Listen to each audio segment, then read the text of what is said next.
주말 편하게 잘 쉬셨습니까? 3월 10일 월요일입니다. 마켓나우 1부 시작하겠습니다. 임종윤입니다. 고은별입니다. 트럼프 미국 대통령의 관세 부과와 철회살이 하루 건너서 하루 사이 이렇게 변화하는 모습으로 시장은 큰 피로감을 느꼈습니다. 지난주 국내 증시 역시나 트럼프의 행보에 따라서 엇갈리는 시장의 분위기가 계속해서 연출됐는데요. 그렇습니다. 이렇게 오락가락하는 트럼프 행정부를 두고 캐나다에서는 사이코 드라마 같다라는 심지어 이런 발언까지 나올 정도로 시장에서는 지금 트럼프의 입에 굉장히 주목하고 있고요. 그에 맞춰서 변동성도 크게 나오고 있는데요. 빅스 지수 같은 경우에는 5거래일간 무려 20%가량 상승하는 모습이 나타나기도 했습니다. 네, 결국에 빅스 지수는 불안감이 크다라는 반증이 되는 거죠. 사실은 어떻게 보면은 트럼프 대통령이 그냥 일관되게 관세 정책을 얘기했던 대로 뭐 3월부터 부과할 거야. 그리고 3월부터 부과가 되고 있으면 어떻게 보면 이렇게까지 시장이 혼란스럽지 않을 수도 있습니다. 아, 그래. 트럼프가 얘기했던 대로 관세 때렸구나. 그러면 이제 우리는 그거에 대해서 대응해야지. 뭐 보복 관세를 때리든 가서 뭐 협상을 하든 이렇게 하면 되는 건데 이게 자꾸 왔다 갔다 한단 말이죠. 시장에서 제일 싫어하는 그 일들을 좀 트럼프가 하고 있는데 그 이면에 왜 이렇게 할까라는 거에 대한 생각을 분명히 해볼 필요가 있을 거라는 생각이 듭니다. 잠시 후에 말씀드리겠습니다. 스콧 베센트 장관이 지난주에 CNBC에 나와서 했던 얘기가 있거든요. 일시적인 이 최근의 시장 상황에 대해서 우리는 일시적인 고통을 견딜 것이다. 견뎌야 한다. 이런 얘기를 했습니다. 그러니까 결국은 지금의 상황을 어떻게 보면은 트럼프 정부는 어떻게 보면 조장을 하고 있다, 유도하고 있다 이렇게 해석도 해볼 수가 있는 겁니다. 그러면 이거를 우리가 받아들인다 그러면 당분간 시장은 출렁거릴 수밖에 없구나. 그러면 조금 신중해야 되겠다. 이렇게 또 우리는 투자 전략을 짜 가는 게 투자적인 멘탈을 관리하시는데 도움이 되시지 않겠나 그런 생각이 좀 듭니다. 네, 이번 한 주 역시나 그렇게 호락호락하지는 않을 것 같습니다. 여러 가지 이야기가 나오는 가운데서 변동성이 커지는 것은 계속될 것 같은데요. 이런 시장 가운데서도 어떻게 하면 현명한 투자 전략 세울 수 있을까요? 이번 주 역시나 마켓나우 1부와 함께 알아가 보시길 바랍니다. 마켓나우 1부 시작해 보겠습니다. 예. 자, 말씀 이제 드린 대로 스콧 베센트 장관 얘기를 조금 더 자세히 좀 해보겠습니다. 베센트 장관이 했던 얘기의 골자는 트럼프 푸시 없다. 즉 트럼프발 주시장 안정책 이런 것들은 기대하지 말라 이 얘기가 이제 핵심이 되는 거고요. 저는 이 베센트 장관의 얘기했던 것 중에서 이 멘트, 이 단어가 상당히 의미가 있다고 생각을 들었습니다. 디톡스. 지금 미국의 시장과 경제는 정부 지출에 중독이 됐다. 디톡스 기간이 있을 것이다. 이런 얘기를 했다는 겁니다. 그러니까 정부 지출에 중독이 됐다는 얘기는 지금 미국 정부의 재정 적자 얘기를 좀 하는 거고요. 따지고 보면 지금 미국 정부의 트럼프 정부의 관세 정책은 어떻게 보면 이제 중국 중심의 이런 글로벌 공급망, 글로벌 밸류 체인에 소위 말해서 이제 오염돼 있는 미국의 이런 무역 적자 문제. 그러니까 이 문제를 해결하기 위해서 이제 관세 정책이 필요하다고 얘기하는 거일 수도 있습니다. 그러니까 따지고 보면 미국의 이 재정 적자, 이 무역 적자, 이 두 쌍둥이 적자 문제는 사실 굉장히 오랫동안 고질화된 거죠. 따지고 보면 2000년도에 이제 2001년도죠. 중국이 WTO 가입하고 나온 이후부터 이제 본격적으로 누적이 되어 온 상황이라고 볼 수가 있는 건데. 이 재정 적자 문제, 무역 적자 문제를 해결하기 위해서 이제 트럼프 대통령은 이런 일종의 디톡스 기간을 감수하고더라도 미국의 이 경제를 원점으로 되돌려 놓겠다라고 좀 얘기를 하고 있는 겁니다. 그거를 하기 위해서 에너지 가격을 내리기 위해서 이제 화석연료를 더 강력하게 채굴을 하고 그다음에 정부의 이 공무원들 인원도 좀 줄이고 감세도 하고 규제도 완화하고 이런 정책들을 좀 펼쳐 나가고 있는 거다 이렇게 좀 볼 수가 있다라는 거죠. 이런 그림 하에서 지금 트럼프 정부의 어떤 관세 정책이라든가 뭐 재정 적자 축소와 관련된 여러 가지 내용들이 가고 있다고 그러면 어떻게 보면은 분명히 조정은 불가피한 겁니다. 왜냐하면 그동안의 관행이 이제 바뀌는 거니까 고통스러울 수밖에 없는 거죠. 그렇다고 그러면 지금의 이런 미국의 시장 상황을 조금 더 우리가 좀 한 걸음 떨어져서 조금 더 냉정하게 볼 수 있게 되는 거 그렇게 된다면 지금의 조정을 좀 기다릴 필요는 있겠습니다만 굉장히 또 좋은 어떻게 좀 저가 매수의 기회로도 분명히 삼을 수 있다 이렇게도 볼 수가 있는 겁니다. 물론 이거는 전체 시장의 어떤 틀에서 얘기하는 거고 그러면 이제 뭘 살 거냐 이런 구체적인 강론에 들어갔을 때는 또 시장의 트렌드가 이를테면 AI가 이제 하드웨어, 소프트웨어 옮기다든가 이런 부분들에 대한 관심을 좀 가져야 될 필요가 있는 거죠. 지난주에 이제 이런 트럼프 관세 정책에서 왔다 갔다 하면서도 국내에서 철강주나 화학주들 같은 경우가 긍정적인 모습 보였던 것들이 결국은 이 강론 부분에서 누가 수혜를, 어떤 종목들이 수혜를 볼 것인지 이거에 대한 면밀한 관찰과 공부가 이제 필요하다는 얘기가 될 것 같습니다. 자, 두 번째 내용 가보겠습니다. 이거는 제이홉이고요. 요거는 이제 잘 아시는 이제 제니하고 리사 사진입니다. 전 세계 지금 대형 뮤직 페스티벌들이 이제 날이 좀씩 풀리면서 본격적으로 지금 예고가 되고 있습니다. 당장 4월 달에 이제 미국에서 코첼라라고 얘기를 하죠. 이게 이제 1999년에 시작이 돼서 매년 한 20만 명 이상의 관객이 참여를 한다고 그러는 뭐 아주 엄청난 그런 대형 뮤직 페스티벌인데 여기 이제 블랙핑크가 2023년도인가요? 그러니까 메인인 어떤 주인공이 됐었죠. 그때 화제도 많이 됐었습니다만 이런 식의 이제 행사들 글로벌한 뭐 수만 명의 수십만 명이 이렇게 관객들이 몰려드는 이런 대형 뮤직 페스티벌에 우리나라 이 K-팝 가수들이 전면에 나서고 있다. 이 얘기가 좀 되겠습니다. 4월에 이제 말씀드린 미국 코첼라 페스티벌 그렇고요.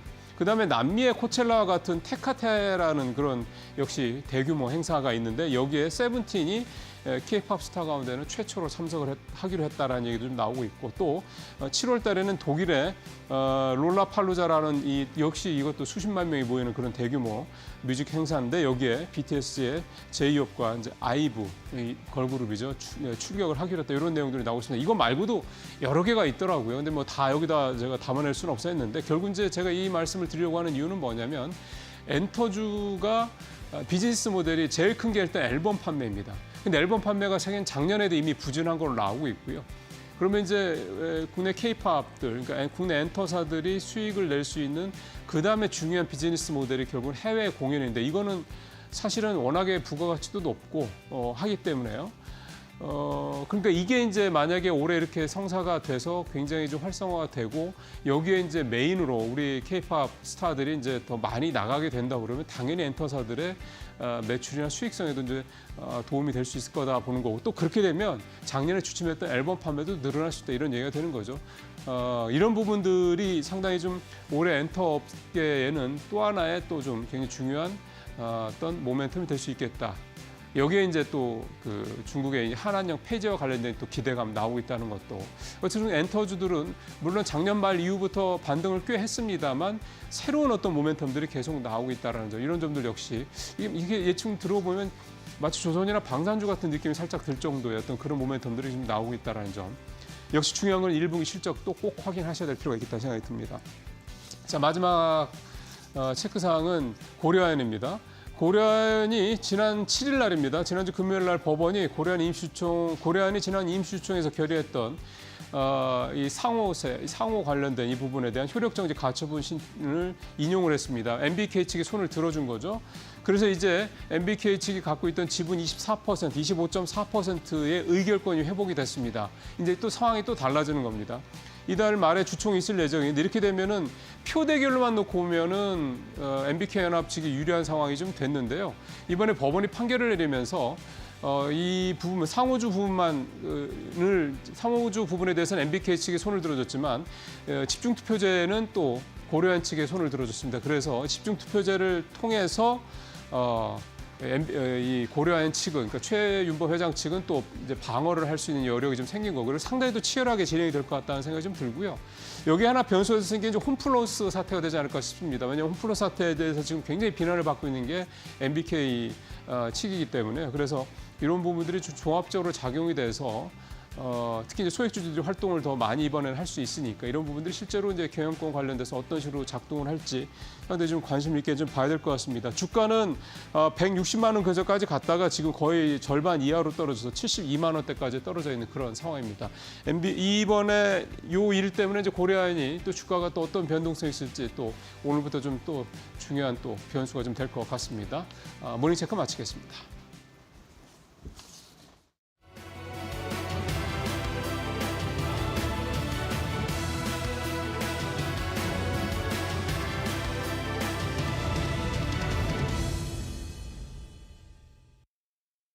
네, 지난주 금요일 뉴욕 증시 상황 먼저 점검을 해보고 오늘 개장하기 전 우리가 집중해볼 것들은 어떤 것들이 있을지도 하나하나 확인을 해보도록 하겠습니다. 일단 지난주 금요일 3대 지수가 일제히 하락세를 보이긴 했습니다만 장 후반부에 극적인 반등에 성공을 했습니다. 이에 나스닥이 0.7%까지 다시 한번 반등에 성공을 해줬는데요. 그럼에도 불구하고 테슬라는 이날장에서도 약세를 이어가면서 주간 기준으로 최장기간 하락세를 이어가고 있습니다. 고점 대비해서는 무려 주가가 44%나 하락세로 전환이 되면서 이 테슬라 투자자들의 투심이 크게 흔들리는 모습이 포착이 되고 있는데요. 일단 이날 증시에서 우리가 같이 지켜볼 부분들은 주요 경제 지표들이 있겠습니다. 이 고용 보고서 발표가 됐는데 이 고용 일자리 자체는 시장의 예상치를 하회하는 모습을 보였고요. 실업률 같은 경우는 시장의 예상치를 상회하는 수치가 나왔습니다. 한마디로 이 기업 입장에서는 지속적으로 해고를 이어가고 있지만 되려 사람들을 다시금 채용하는 과정을 줄이고 있는 것으로 풀이를 해볼 수가 있겠고요. 이러한 부분은 고용 자체를 놓고 봤을 때는 상당히 긍정적인 부분보다는 우려감을 더 키울 수 있는 숫자로 체크를 해볼 수가 있겠습니다. 그럼에도 불구하고 3대 지수가 이날 증시에서 오름폭을 키울 수 있었던 거는 바로 연준 의장인 파월 의장의 발언 덕분이었는데요. 시장이 최근에 경기 침체다 혹은 고용이 둔화되고 있다 여러 가지 의견들이 엇갈리고 있는 가운데 파월 의장이 미국의 경제 여전히 견조하다라고 한마디를 냈습니다. 그리고 고용뿐만 아니라 우리가 희망하고 있는 2%대 인플레이션에 더 근접하고 있기 때문에 미국의 경제 상황을 크게 우려하지 않아도 된다라는 입장을 다시 한번 확인을 시켜줬고요. 그렇기 때문에 금리 인하 추가적으로 서두를 필요 없다라는 코멘트까지 내놨습니다. 일단 파월 의장이 미국 경제를 놓고 다시 한번 자신감을 보여주자 시장에서는 우려감과 불확실성이 다시 한번 환희로 바뀌는 순간을 맞이를 했고요. 파월 의장의 이러한 코멘트 덕분에 3대 지수가 일제히 반등에 성공했다라고 기억을 하시면 될 것 같습니다. 자, 그렇다면 이번 한 주 동안의 증시 흐름은 어떻게 될지 먼저 개장하는 국내 시장에 영향을 줄 만한 이슈들 점검을 해보도록 하겠습니다. 일단 이번 주도 가장 큰 변수는 관세가 될 것으로 보여집니다. 이미 예고해왔던 시행 일정들이 이번 주부터 발효되는 것들이 여러 개가 준비가 돼 있는데요. 일단 12일부터는 미국 쪽에 철강과 알루미늄의 관세 부과가 다시 한번 진행이 됩니다. 그리고 중국 쪽에서도 농축산물과 관련해서 2차 보복 관세가 개시가 되고요. 그리고 지난번에 별다른 내용 없이 마무리가 됐던 우크라이나와 미국의 만남이 다시 한번 이루어질 것으로 보여집니다. 미국 국무부 장관이 오는 10일에서 12일까지 사우디로 다시 한번 방문을 하고요. 우크라이나와 종전 그리고 광물 협정과 관련된 논의를 이어간다라고 합니다. 여러 가지 변수들이 이번 주도 글로벌 증시를 크게 뒤흔들 요소들은 될 것 같습니다. 다만 이 가운데 이 농축산물과 관련해서 2차 보복 관세가 진행이 되는데 최근에 세계 식량 가격 자체도 실제로 올라가고 있는 데이터들이 확인이 되고 있습니다. 전체 식량 가격도 전달 대비해서 1.6%의 상승을 보였는데 그 안에서도 설탕 가격이나 유제품이 크게 오름폭을 보였다라는 것도 주목을 해볼 만할 것 같고요. 그리고 이번 주의 주요 일정들 크게 놓고 봤을 때는 미국의 인플레 지표를 확인하시는 게 중요할 것 같습니다. 2월 CPI와 PPI까지 모두 확인이 가능하고요. 오늘은 반도체와 관련된 여러 일정들이 있으니까 해당 부분도 꼼꼼하게 챙겨보시면 좋겠습니다. 일단 지난주 금요일 3대 지수가 긍정적으로 마무리해주긴 했습니다만 오늘 국내 증시의 향방은 어느 쪽으로 갈지 개장 상황도 저희와 함께 해보시고요. 그렇다면 현재 프리마켓에서 종목들은 어떤 변동성을 보여주고 있는지도 점검해보도록 하겠습니다. 현재 코스피 기준으로 5가지 종목들 안에서 S-오일이 1%대로 가장 강한 상승을 보여주고 있습니다. 57,800원 선을 지나가고 있고요. 코스닥 쪽의 상황도 체크해 보겠습니다. 코스닥의 5가지 종목은 모두 오늘 오름폭을 보이고 있습니다. 그 가운데 동국제약과 YG엔터테인먼트가 1% 넘는 상승을 이어가고 있는 상황인데요. 지난 한 주도 트럼프의 발언으로 크게 흔들렸었던 국내 증시인데 오늘장 분위기는 어떻게 될지 계속해서 저희와 점검해 보시기를 바라겠습니다.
네, 박근호의 빅샷 시간으로 이어가 보겠습니다. 이번 주 역시나 박근호 이사와 함께 체결 강도라는 신호를 통해서 우리에게 매수 시그널을 주고 있는 종목들 하나하나 알아보도록 할 텐데요. 오늘 먼저 이사님과 인사 나눠보겠습니다.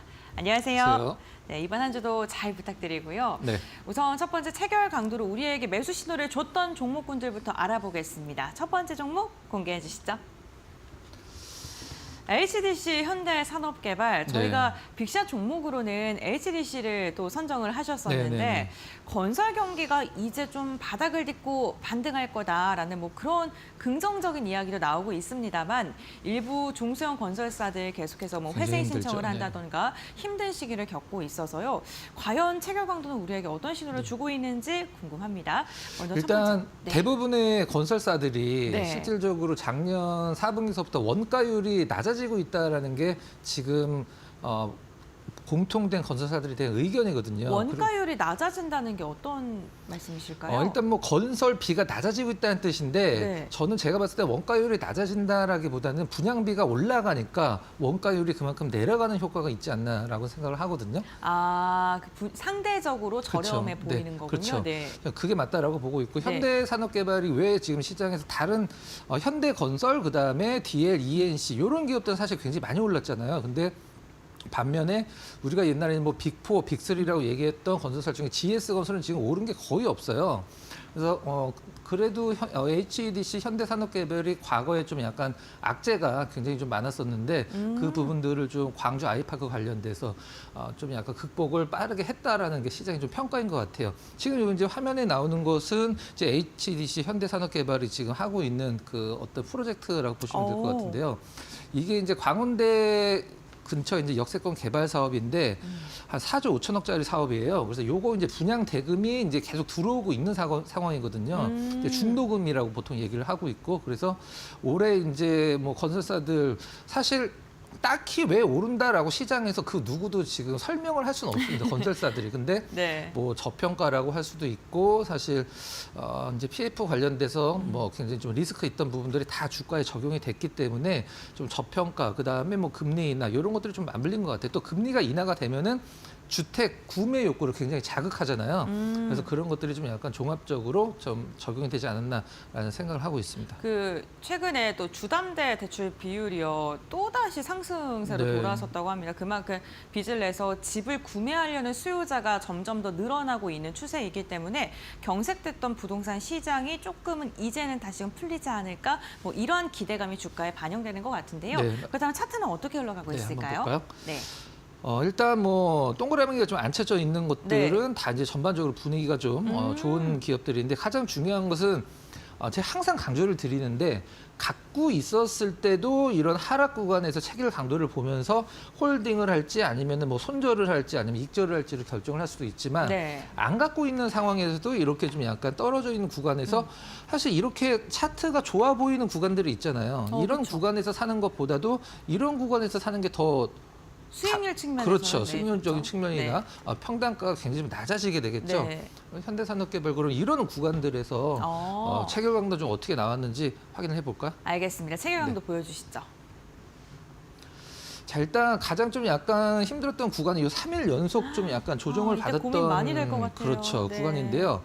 그 구간에서 일단 5일 체결 강도, 네. 20일 체결 강도. 이제 처음 보시는 분들 위해서 간단하게 설명드리면 5일 체결 강도가 OMA, 무빙 에버리지가 100이 넘는다라는 것은 일주일 동안 이 종목을 평균적으로 매도세보다 매수세가 더 크다라는 거를 이제 알려주는 거죠. 100 기준으로. 20일은 한 달, 60일은 뭐 1분기라고 보시면 될 것 같아요.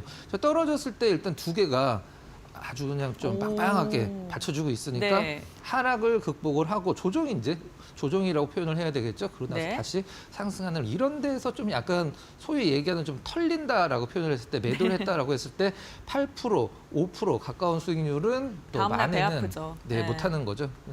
체결 강도를 참고하셨다라고 하면은 그냥 마음 편하게 갖고 가실 수도 있는 구간이라고 이제 생각을 하고 있습니다. 알겠습니다. 맨 처음 저희 첫 종목으로는요. HDC 현대산업개발을 통해서 체결 강도로 우리가 과연 이 조정이 진짜 조정일지 아니면 하락 하락일지에 대해서 고민을 하시는 부분을 좀 체크해 볼 수 있다라고 이야기해 주셨고요. 실제로 뭐 적용을 해보니까 그렇게 반응을 하고 있는 것 같습니다. 그렇다면 이어서 두 번째 종목 확인해 보도록 하겠습니다. 네. IT센 엔텍이요. 지난주에 네. 한번 그 예를 익숙해요. 들어드린 종목인데 좀 약간 굉장히 의미 있는 흐름들이 나와서 저희가 조금 더 지켜보자 이렇게 이야기했잖아요. 네, 알겠습니다. 그러면 이슈 먼저 확인해 볼게요. 네.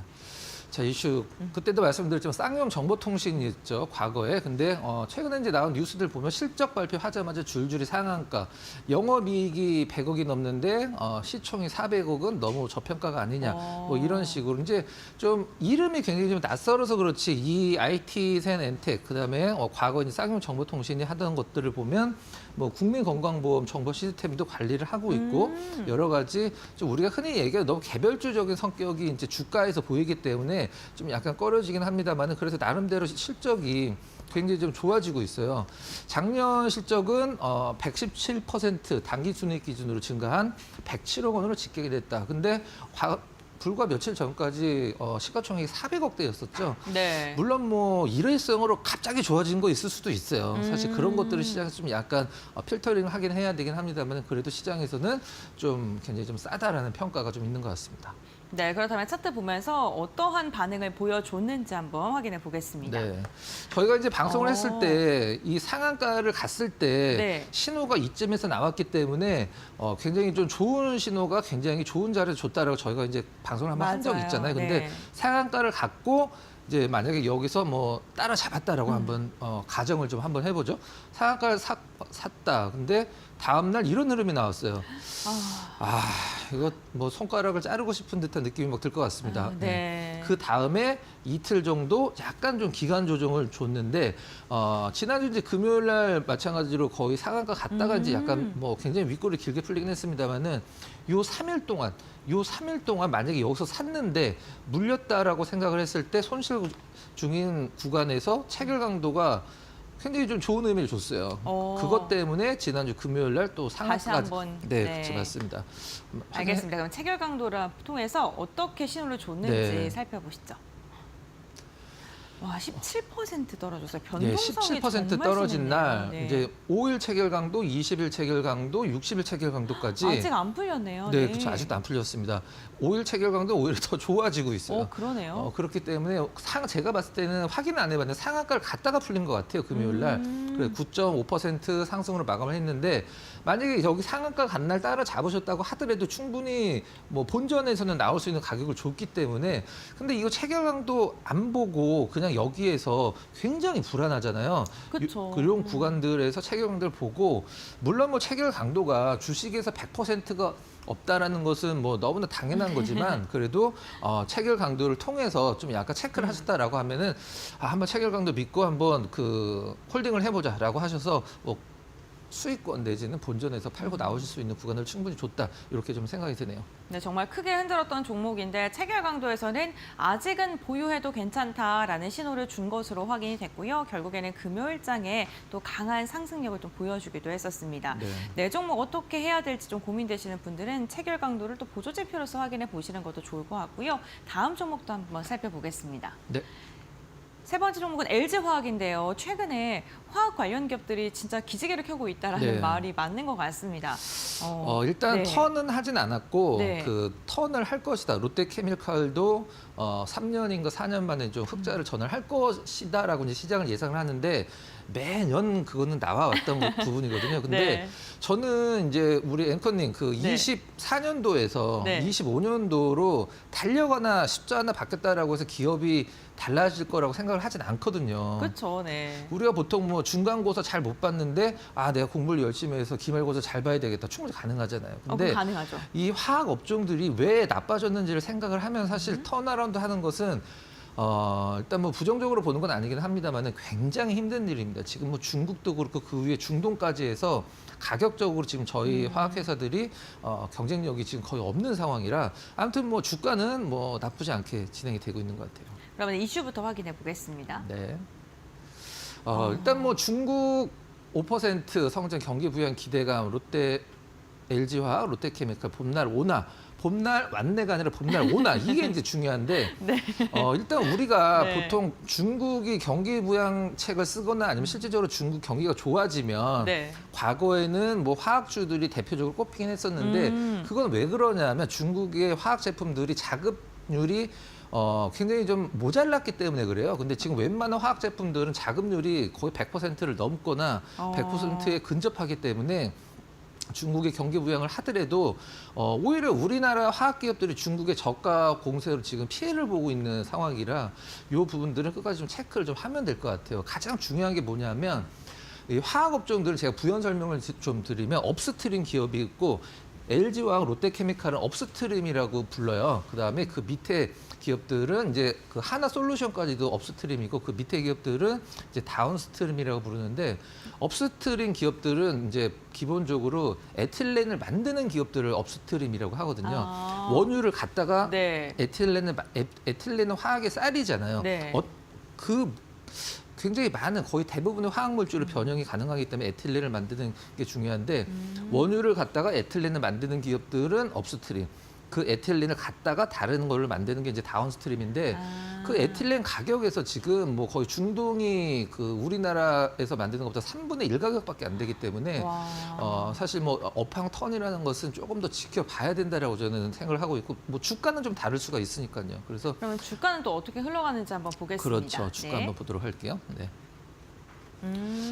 역시 뭐 동그라미가 지난주 금요일 날 사실 이렇게 많이 오른 기업들이 없기 때문에 이 조정을 주고 그다음에 아주 자연스럽게 좋은 반등을 주고 있는 기업들을 좀 준비를 많이 했는데요.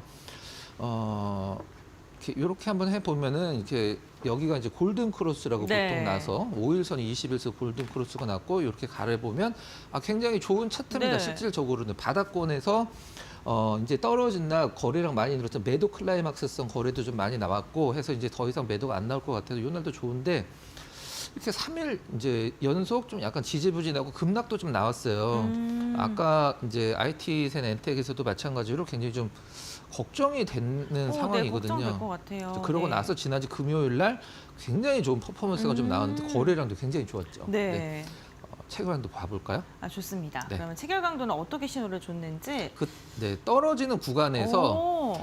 그 가장 많이 떨어진 이날이 있죠. 차트상에서 이날. 네. 차트상에서 바로 요날 체결 강도를 보면 우리 은별 앵커께서 한번 좀 그날 28일인 네, 거죠? 한번 봐주세요. 28일 날 6%가 떨어졌는데 당일 체결 강도가 130이 넘었어요. 네, 이거는 네. 떨어지게 보였고 실질적으로 떨어졌지만 산 사람들이 많다는 뜻이고 거기다가 일주일, 한 달 체결 강도까지 100을 이제 받쳐주고 있기 때문에 사실 걱정은 됩니다. 사실 주식이라는 건 뭐 그 누구도 어떤 뭐 확정적인 어떤 그 의견을 좀 주긴 힘든 부분이기 때문에 근데 그 다음 날 또 3% 가까이 좀 떨어져서 좀 체결 강도 좀 약간 당일 다운이 체결 강도가 되긴 조금 했습니다만 좀 아쉽네요. 네. 받쳐주고 있기 때문에 그다음에 1% 지난주 금요일 날 7.5% 많이 다 했죠 실질적으로는. 그러네요. 네. 이런 부분들이 실질적으로 좀 의미가 있고 만약에 이 6.5% 네네. 떨어진 날 28일 날요. 그렇죠. 네. 그날 차트로 보면서 네. 체결 강도가 아니면 여기서 시장에서 떨어졌지만 사람들이 많이 사고 있다는 것을 그 어떤 지표도 보여줄 수가 없는 부분이거든요. 그렇죠. 그런 부분들에서 이제 이렇게 그리고 제가 다시 한번 말씀드리는데 체결 강도는 모든 종목에 다 적용이 되지 않습니다. 좀 약간 정직한 수급이 들어오는 종목군들 그리고 100개의 종목을 10개로 줄여주는 듯한 그런 느낌으로 보셔야 돼요. 내가 100개 중에 한 종목을 고르는 게 아니라 10종목 중에 한 종목을 고르는 거 그런 어떤 그 약간 필터링을 거쳐준다 이렇게 보시면 될 것 같습니다. 네, 역시나 뭐 하나의 지표만 보는 게 아니라 이것도 확인하고 뭐 시장 전반적인 업황 분위기도 살펴봐야 될 거 하고 개별 호재는 또 뭐가 있는지도 확인해야 되고요. 그 가운데서 체결 강도를 통해서 한 번 더 이 종목 괜찮은지 체크 검수하는 그런 수단으로 활용해 보시는 것도 좋을 것 같습니다. 네. 그렇다면 체결 강도 예시 종목 다음 종목 한번 확인해 보겠습니다. 패션 관련된 종목인데요. 이사님께서 이 강도 예시 종목을 조금 요즘 들고 오실 때 화학주 자주 들고 오시고 그리고 패션 관련된 종목들도 종종 들고 오시는 네. 것 같아요. 네, 이 종목 같은 경우는 어떤 모멘텀이 있어서 들고 오셨을까요? 한번 같이 볼까요? 네. 호재만발한 FNF 주가 상승세 심상찮네라고 이제 시장은 표현을 했는데 일단 네. 테일러메이드 매각과 관련돼서 이 부분들이 좀 약간 가장 좀 큰 것 같고 아, 그다음에 뭐 여러 가지 느낌이 좀 있는 것 같아요. 근데 중국 관련돼서 이제 저기 두 번째 줄에 중국 네. 정부의 경기 부양책 이제 FNF가 원래 중국 쪽에서 매출이 굉장히 많았던 기업이거든요. 아. 그러면 요- 중국이 이제 경기가 좋아지면 당연히 연동돼서 좋아질 수 있다. 네. 이렇게 볼까요? 중국 경기 좋아진다고 한 지 한 몇 년 된 것 같긴 한데 좋아졌으면 네. 좋겠고 우리나라 네. 관련주들도 굉장히 막 좋은 주가 상승률을 좀 보여줬으면 좋겠습니다. 하여튼 뭐 정리를 하면은 중국 경기 부양책 그다음에 테일러메이드 관련돼서 이제 매각 이슈가 있다. 이렇게 보시면 될 것 같아요. 증권가에서도 목표 주가를 계속 높이고 있는 상황인 것 같은데요. 네. 그렇다면 주가도 그에 맞춰서 좀 정직하게 반응을 네. 하고 있는지 한번 확인해 보겠습니다. 네. 와, 정말 차분하게 네. 쭉 올라가고 있는데요. 주식같이 오르고 있습니다. 진짜 네. 주식같이. 역시 뭐 동그라미가 안 쳐져 있는 걸로 봐서는 중장기 체결 강도가 좋았을 때 주가 흐름이 어떤 식으로 움직이는지를 보여주는 가장 좋은 예시라고 이제 보시면 될 것 같은데 바닥은 작년 12월 달 정도에 잡은 것 같아요. 이 11월 달서부터 12월 달까지 작년에 네. 지금 짚어주시는 부분 바닥을 좀 잡았고 그 후부터 아주 꾸준하게 올라오고 있는데 바닥권에서 봤을 때 지금 5만 원대서부터 지금 뭐 7만 5천 원까지 지금 트라이가 나오고 있는 상황이라 거의 50%가 올랐죠. 그러네요. 네, 50% 진짜 대단한 수익률입니다. 체결 강도가 어땠는지 같이 네, 확인을 해보도록 알겠습니다. 하겠습니다. 네. FNF 같은 경우 석 달 체결 강도가 이미 네. 100을 계속 넘고 이 있는 것 아래로 같고. 네. 계속 100인데 이게 이제 아. 표현을 할 수가 없어서 계속 네. 100입니다. 계속 100이에요. 근데 이런 흐름들을 여러분들이 찾으셔야 되는 거죠. 이제 시청자 여러분들 여기 보시면은 60일 체결 강도가 100이 넘는다라는 것은 3달 동안 평균적으로 이 종목에 대한 매도보다 매수가 월등하다는 뜻이고요. 그다음에 20일 체결 강도가 100이 계속 넘고 있다는 것은 역시 똑같이 한 달 동안 이 종목의 매수가 계속 들어오고 있다. 혹시 일주일 체결 강도 중간에 한번 살짝 좀 빠진 구간이 있긴 합니다만은 다시 들어가면서 오히려 시세가 좀 강화되는 느낌인데 뭐 거래도 굉장히 좀 차분하고 네. 뭐 사실 시장의 영향이 우리가 여기에서 그 은별 앵커님 네. 이 구간들에서 시장 폭락이라고 표현할 수 있는 구간들이 한 2번 정도 나왔거든요. 그쵸. 근데 네. 아무 일 없는 듯이 올라가고 있습니다. 그리고 이렇게 좀 약간 좀 불안한 구간들, 일단 이동 평균선은 정배열 상태긴 합니다만 21선 깨고 내려가는 흐름들에서 체결강도 보고 조금 더 홀딩을 해야 되겠다. 이런 식으로 이제 올라가는 흐름들. 제가 봤을 때 위쪽을 충분히 또 열어놔도 될 것 같습니다. 네. 조정이 정말 조정처럼 받고 바로 이렇게 좀 회복을 해주는 모습이 나타났고 체결강도 봤을 때요. 저희 석 달 체결강도 확인했잖아요. 그때도 석 달 체결강도가 계속 더 좋아져요. 네. 네, 110에서 124까지 계속 좋아지고 네, 있습니다. 그래서 네. 계속해서 매수 신호가 나오고 있다라고 보시면 좋을 네. 것 같고 업황장치에 대한 뭐 기대감 또한 뭐 주가를 끌어올리는 요인으로 작용하는 것 같습니다. 네, 맞습니다. 이렇게 체결강도 예시 종목을 살펴봤는데요. 이제는 빅샷 종목을 공개할 시간입니다. 이사님 오늘 첫 번째 빅샷 종목 어떤 종목으로 선정하셨을까요? 네. 역시 화학주. 네, 롯데 정밀화학을 들고 네. 오셨는데 사실 지난해 실적은 정말 안 좋았거든요. 네. 네. 일단 롯데 정밀화학이 이제 롯데 쪽에 이제 화학 부분 이제 롯데 케미칼, 롯데 네. 에코, 그다음에 롯데 정밀화학 삼형제가 있는데 네. 유일하게 작년에 그나마 흑자를 좀 냈어요. 그래도 유일하게. 막 60% 이상 줄었던데요. 네, 네. 지금 그래도 우리나라 흑자다. 화학기업들은 다 그렇습니다. 근데 알겠습니다. 네. 역시 아까도 네. 우리가 이제 봤듯이 LG화학 그다음에 롯데케미칼도 사실 바뀐 건 아무것도 없는데 해가 바뀌니까 좀 약간 뭐 상대 퍼포먼스 좀 나오고 있죠. 올해는 좋아질까 뭐 이런 네. 얘기들이 나오고 있는 것 같은데 그렇다면 어떠한 이슈가 있는지 살펴보겠습니다. 네. 일단 뭐 DB금융투자 쪽에서 나온 의견으로는 롯데 정밀화학 이제 실적이 반등을 할 것이다. 네. 그다음에 염소 계열 제품 판매 가격이 오르고 있다. 여기서 하나 중요한 게 제가 롯데 정밀화학을 갖고 온 이유 중에 이 글리세린 가격 때문에 이제 갖고 왔거든요. 근데 지금 에피클로 로히히드린 이 제품이 이제 롯데 정밀화학의 이제 주력 중에 한 제품인데 네. 자, 이 글리세린 가격이 올라가고 있는데 이게 왜 중요한지 설명을 드리도록 할게요. 네. 롯데 정밀화학은 이 에피클로로히드린 이거를 그 프로필렌으로 만들거든요. 네. 근데 경쟁사인 중국 기업들은 글리세린으로 만들어요. 아. 그럼 이게 원가 경쟁력에서 네. 네, 롯데 정밀화학이 지금 굉장히 유리한 위치를 좀 점하고 있는 상황이거든요.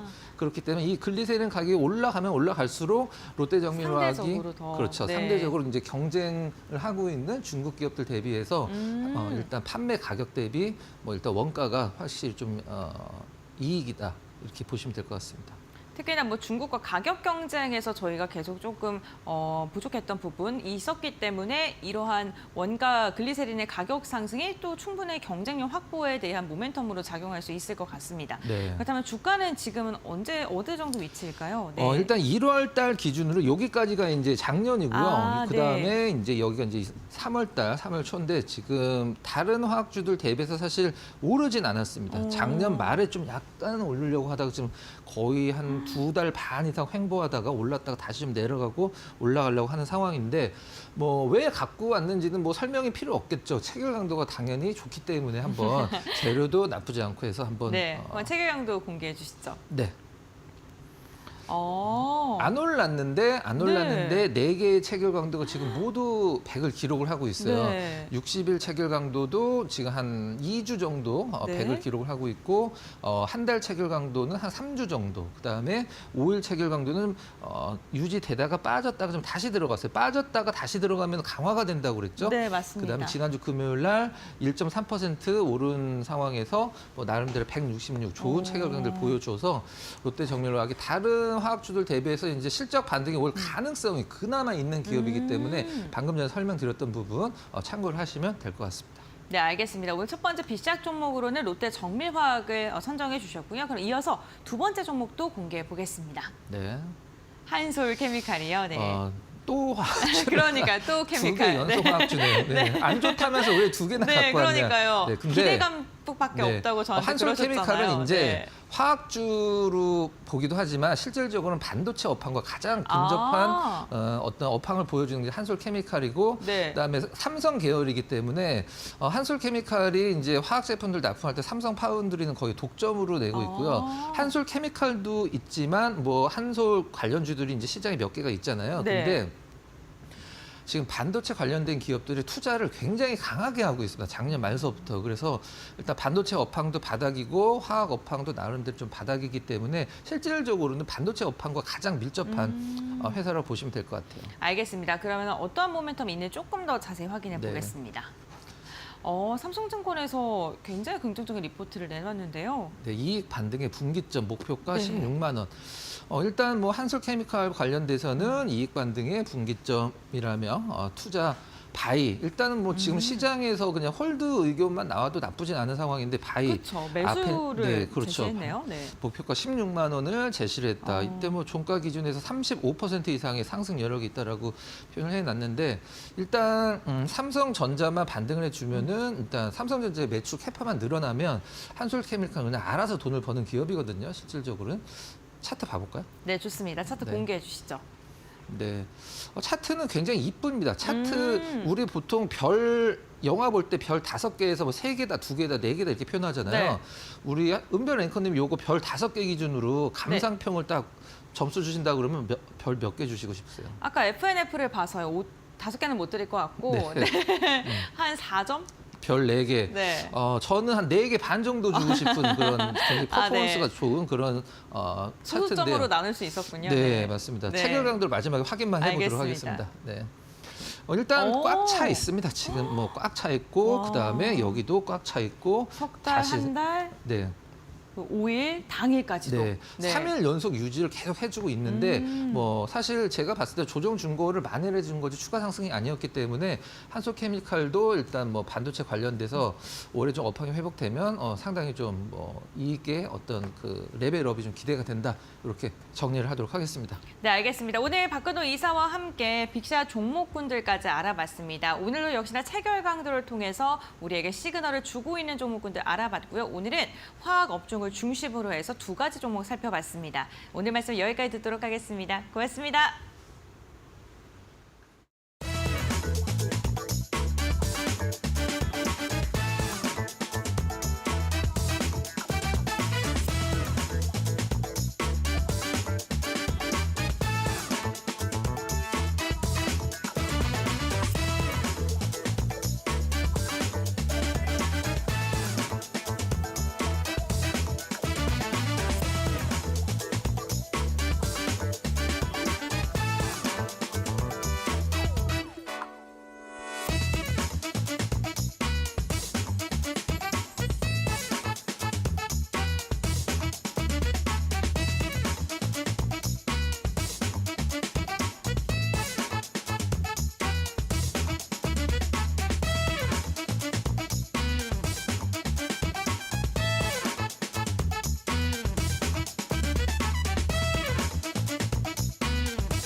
마켓 리포트입니다. 오늘 처음 살펴볼 리포트는 이 상상인 증권의 바이오 플러스 리포트입니다.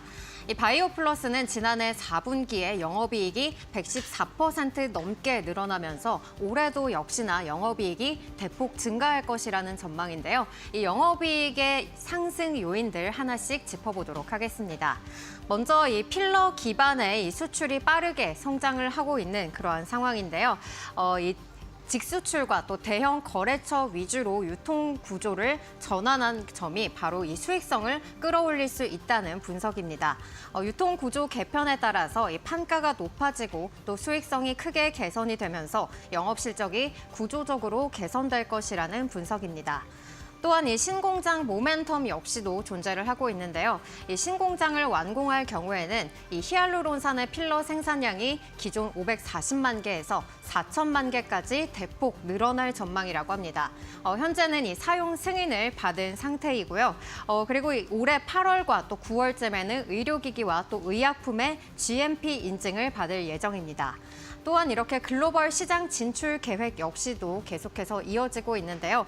이렇게 현지에 거점을 마련하면서 시장 진출을 확대해 나가고 있는 상황입니다. 이러한 가운데 미국에서는 필러 진출을 위해서 또 올해 가교 임상 후에 2026년에 허가를 목표로 하고 있고요. 또 이 중국에서는 이 하이난 공장에서 4분기 필러 품목 허가를 목표로 하고 있고 이 필러 생산 전에는 또 화장품을 생산하면서 전 지역으로 판매할 계획이라고 합니다. 이러한 의견에 따라서 목표 주가는 10,000원으로 신규로 제시했고요. 투자 의견 역시도 매수로 신규 제시했습니다. 다음 리포트 살펴보겠습니다. 다음 리포트는 대신증권의 상품시장 리포트입니다. 최근 몇 년 내 최저치를 기록한 국제유가가 향후 반등할 수도 있다는 의견을 내비쳤는데요. 이 반등의 이유들 하나씩 짚어보겠습니다. 먼저 이 오펙 플러스의 증산 계획이 현재 불투명한 상황이라고 하는데요. 이 미국에서는 현재 고용이 불안정하기 때문에 향후 6개월간 여행 수요가 감소할 것이라는 분석들이 나오고 있습니다. 오펙 플러스에서는 이 시장 상황에 따라서 이 증산을 연기하거나 또 폐지할 수도 있다는 그런 입장을 밝혔기 때문에 향후 이러한 증산 계획이 불투명한 상황이라고 하고요. 그리고 중국에서 전략 비축 자산으로 이 원유를 매입하고 있다는 소식입니다. 과거 코로나 시기 때 원자재를 저렴한 가격에 구매를 한 뒤에 또 이 가격 상승기에 중국이 방출하는 그러한 패턴을 보였었는데 현재 이렇게 원유를 매입하고 있다는 것은 현재 유가가 바닥임을 알리는 그런 신호라는 분석이고요.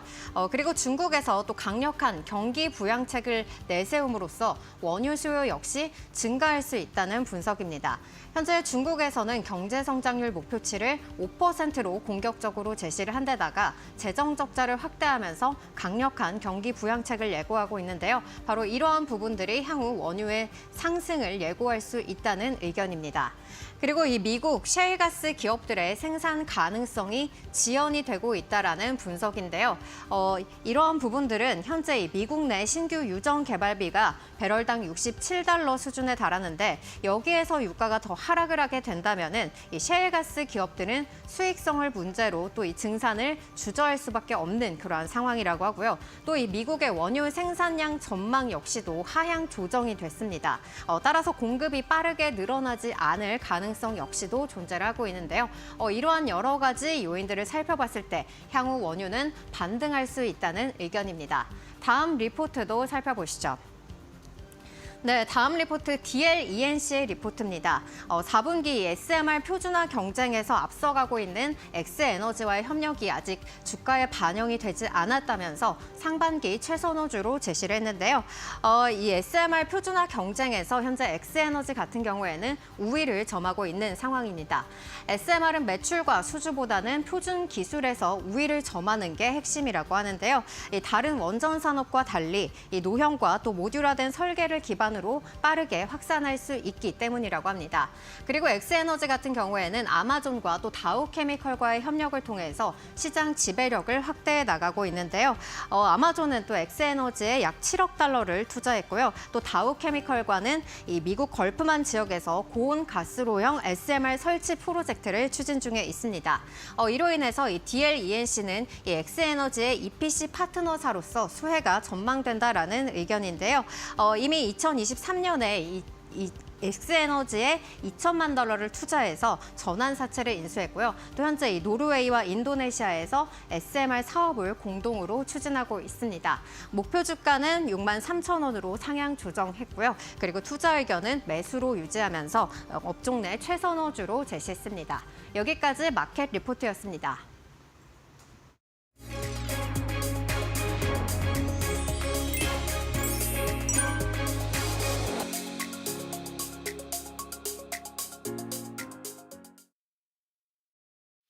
네, 안녕하세요. 반갑습니다. SK증권 서영원 차장입니다. 지난 금요일 미국 시장의 경우 상승 마감하는 모습들을 좀 보였습니다만 장중에 좀 흔들리는 모습들을 좀 보이면서 변동성이 좀 심한 흐름들이 나타나줬습니다. 우선 첫 번째로는 미국의 고용 보고서가 좀 발표가 됐는데요. 비농업 고용자 수가 15만 1천 건을 좀 발표를 하면서 예상치에 좀 부합한 모습들이 나타나줬습니다. 최근 민간 고용 보고서가 좀 좋지 않게 나왔던 점에 의해서 고용 보고서도 좋지 않을 것이다라는 전망이 나왔습니다만 예상치에 부합하는 모습들이 나타나주면서 시장 상승 출발했습니다만 트럼프의 발언으로 하락 전환했고 다만 파월 의장의 또 발언으로 인해서 상승 전환하는 모습들이 나타나주는 상황이었습니다.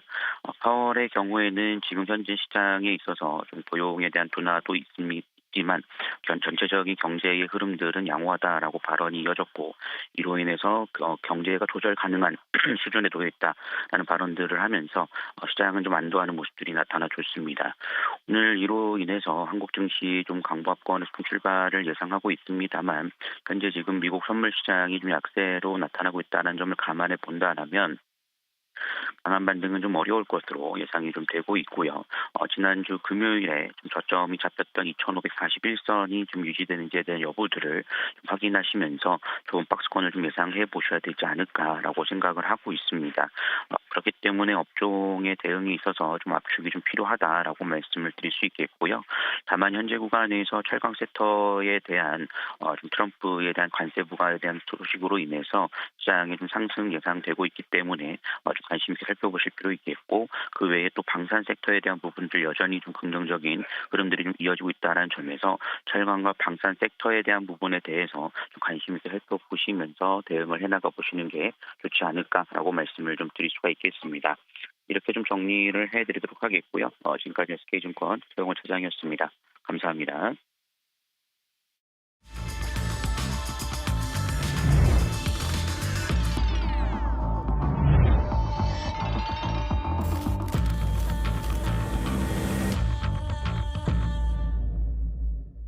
예, 8시 50분 됐습니다. 계속해서 마켓 스탠바이 시간 가도록 하겠습니다. 김미수 대표, 신일섭 위원, 고은별 앵커와 함께하겠습니다. 자, 두 분 어서 오십시오. 네, 뉴욕 시장이 간만에 또 지난주 우리 시간으로 이제 토요일에 새벽에 끝났습니다만 반등을 좀 했고요. 뒷부분에 갈수록 반등 폭이 커졌다라는 점에 조금 더 방점을 둘 필요가 있겠고.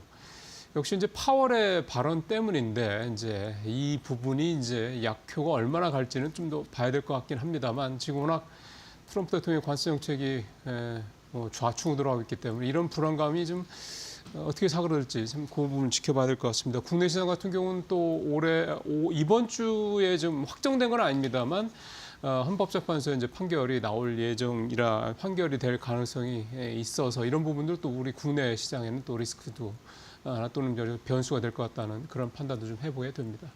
자, 두 분은 또 어떻게 시장 보시는지 탑3부터 들어보겠습니다. 김 대표님 먼저 가보죠.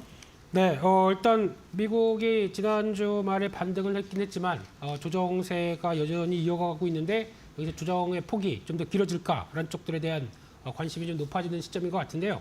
일단 가장 중요한 거는 트럼프 행정부가 지금 무엇을 보고 있느냐가 중요하다고 생각되고 있습니다. 일단 관세와 그리고 또 그 금리가 빠지는 게 더 중요하겠다라는 쪽에 대해서 지난번 베세트 재무장관도 얘기했던 모습들을 살펴보게 되면 일단 지금 가장 중요한 거는 재정을 관리하고 그에 따라서 유동성이 생각보다 그렇게 강하게 들어오지 않는다라는 쪽에 대한 변화를 보게 되면 지금 당장 자산시장이나 주식시장에 대한 관심도가 적다라는 쪽에 대한 반증이라고도 볼 수가 있을 것 같습니다. 그렇게 되면 상대적으로 유동성을 키우고 경기 부양책을 늘리는 쪽인 당연히 유럽과 중국이다 보니까 그쪽에 대한 관심이 상대적으로 글로벌 자금들은 더 이동한다라는 관점으로 봤을 때 이제 미국 시장에 대한 바닥을 일단은 논하기는 좀 어려울 것 같고요.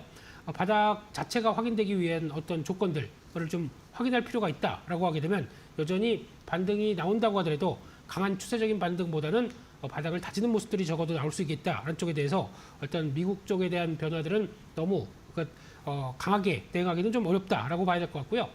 두 번째입니다. 시장에서 주도를 하고 있는 섹터를 살펴보게 되면 철강, 화학 같은 경기 민감주가 지금 지난주 말도 주도를 하고 있고 가장 중요한 변화를 봤을 때는 그게 작년에 가장 많이 빠졌던 섹터들이죠. 그러다 보니까 낙폭이 크면서 자연스럽게 PBR이 하락하는 과정들, 그러나 즉 밸류가 확실하게 낮아졌다가 그게 회복하는 과정들이 이어진다는 관점 쪽에서 봤을 때는 이런 부분들이 시장을 주도한다라고 봤을 때 이게 어떤 업황에 대한 강한 변화라기보다는 어떤 밸류가 낮아졌던 부분들에 대한 회복으로 초점을 맞추는 게 더 맞다고 봐야 될 것 같습니다. 이런 종목들의 특징은 일단 성장을 논하기에는 어렵습니다. 그런 쪽에서 중국이 어떤 경기 부양에 성공해서 변한다라는 관점으로 봤을 때는 어떤 같은 동반적인 기대는 할 수 있겠지만은 P의 상승, 그러니까 제품 가격의 상승 정도는 예상을 할 수 있을 텐데 그에 따른 QE 확대가 나올 수 있겠다라는 부분들은 제한적이기 때문에 이를 어느 정도 시장의 주도력을 계속 키울지는 조금 더 체크를 해봐야 되겠다라는 쪽으로 봐야 될 것 같고요. 마지막으로 이번 주 주요 일정들입니다. 이번에 주요 일정으로 봤을 때는 일단 미국이 서머 타임이 이제 시행이 되다 보니까 10시에서 5시, 10시 반에서 5시로 시간은 좀 조정이 된다는 점들 체크해야 될 것 같고요.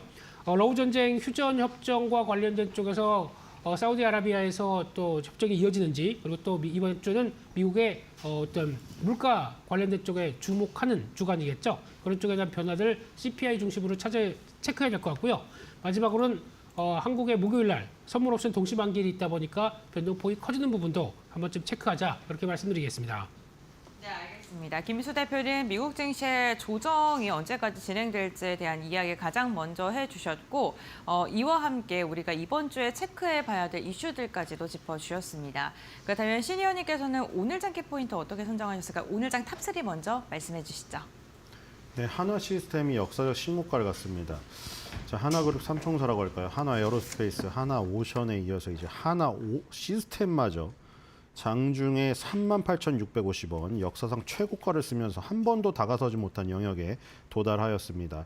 7일 방위사업청 주관으로 열린 7회 답하고 2.0 소통 간담회에 참석을 했습니다. 이 자리에서 첨단 AI 무인화 체계 개발 현황 및 기술 개발 로드맵을 공개를 했습니다. 답하고라는 것은 방사청이 현장에 직접 방문해서 업계 의견을 청취하는 그리고 민간이 방위산업의 발전 방향을 함께 모색하는 자리인데 여기에 석종공 방사청장과 손재일 하나에어로스페이스 하나시스템 대표 등 관계자 100여 명이 참석을 했습니다. 그래서 하나에어로스페이스 하나시스템 하나오션 이 3사의 지금 이 그 어떤 승승장구가 계속되지 않을까 싶고요. 일단 막내까지 지금 신고가를 갔기 때문에 이 세 개의 그 기업이 어느 정도 수준까지 주가를 올릴지 기대할 만합니다. 하나 에어로스페이스도 지금 7% 이상 넘는 급등세를 보였습니다만 하나 시스템이 더욱더 많은 상승을 하여 오늘 그 특징주로 갖고 왔고요. 두 번째는 전진건설 로봇의 주주 가치 극대화입니다.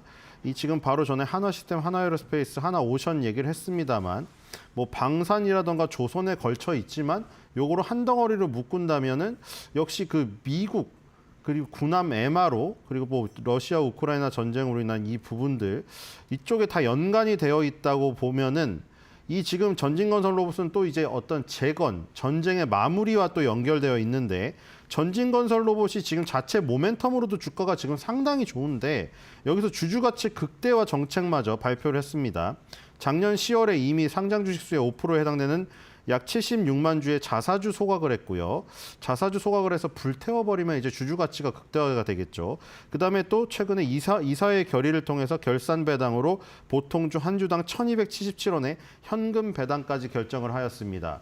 그러니까 지금 자체적으로 이 전쟁 마무리 모멘텀 때문에 재건 관련주의 대장주를 지금 가고 있는데 주주 가치 극대화 정책마저 내놓으면서 밸류업 특징주로도 지금 부각이 되고 있는 모습입니다. 세 번째는 쌈 엔터테인먼트 증권가의 미국 진출 예상으로 급등한 모습입니다. 쌈 엔터테인먼트가 지금 미국에 진출하진 않았는데 이 티니핑이라는 IP 자체가 워낙 강력하기 때문에 미국에 만약 진출한다면 파급력이 클 것이다 라는 지금 김성호 하나증권 연구원의 그 언급이 나오면서 급등을 했습니다. 그 근거로는 넷플릭스 북미 키즈 분야에서 9위를 달성했다는 그 부분을 언급을 했고요. 그래서 쌈 엔터테인먼트의 2025년 예상 매출액은 전년 대비 20.7% 증가한 1,405억 원. 그리고 영업이익은 흑자 전환한 177억 원의 실적 턴어라운드를 예상했습니다. 예. 전진건설로봇, 한화, 쌈엔터까지 얘기가 좀 나왔습니다. 자, 8시 58분 됐습니다. 동시효과 상황 알아보겠습니다. 고은별 앵커. 네, 3월 10일 월요일장 국내 증시 이제 출발을 2분여 앞두고 있는 상황입니다. 금요일장 미국 증시는요, 3대 지수가 일제히 상승했습니다. 기다렸던 고용 지표는 부진했는데 파월 연준 의장의 발언이 시장을 들어올리는 모멘텀으로 작용을 했습니다.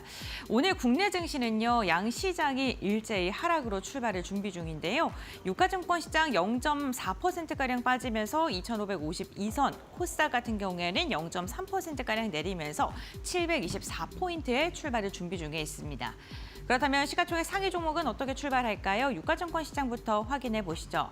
1위부터 5위입니다. 우선 5위권까지 대부분의 종목이 하락 출발을 준비 중에 있는데요. 엔비디아가 시세가 괜찮았었는데 오늘 국내 증시에서 SK 하이닉스는 2.9%가량 깊게 눌리면서 출발을 할 것으로 보입니다. 18만 6,800원대에서 출발 준비 중이고요. 삼성전자 0.3% 하락 출발 준비 중. 2차전지 LG 엔솔이 오늘은 하락합니다. 0.8%가량 빠질 것으로 보이고요. 테슬라가 7주 연속 하락하면서 고점 대비 44%의 주가 낙폭을 이어가고 있습니다. 오늘 2차 전지 약할 것으로 보이고 삼성 바이오로직스가 오늘 0.9%가량 빠지면서 지금 역시나 하락 출발 준비 중에 있고요. 현대차 같은 경우에는 보합권 출발 예상되고 있습니다. 중국에서 페이퍼 컴퍼니를 통해서 TSMC의 반도체를 지금 대거 사들였다라는 그런 소식이 전해지고 있습니다. 그로 인해서 오늘 SK하이닉스 조정 국면에서 출발을 할 것으로 보입니다. 코스닥도 간단히 확인해 볼까요? 1위부터 5위 살펴보시죠. 오늘 에코프로비엠이 2위까지 올라서는 가운데 오늘 상승 출발 준비 중이고요. HLB도 상승 출발, 반면 알테오젠 같은 경우 오늘도 조정받을 것으로 보입니다. 전반적으로 혼조세로 출발될 것으로 예상되는 코스닥입니다. 국내 증시 출발합니다.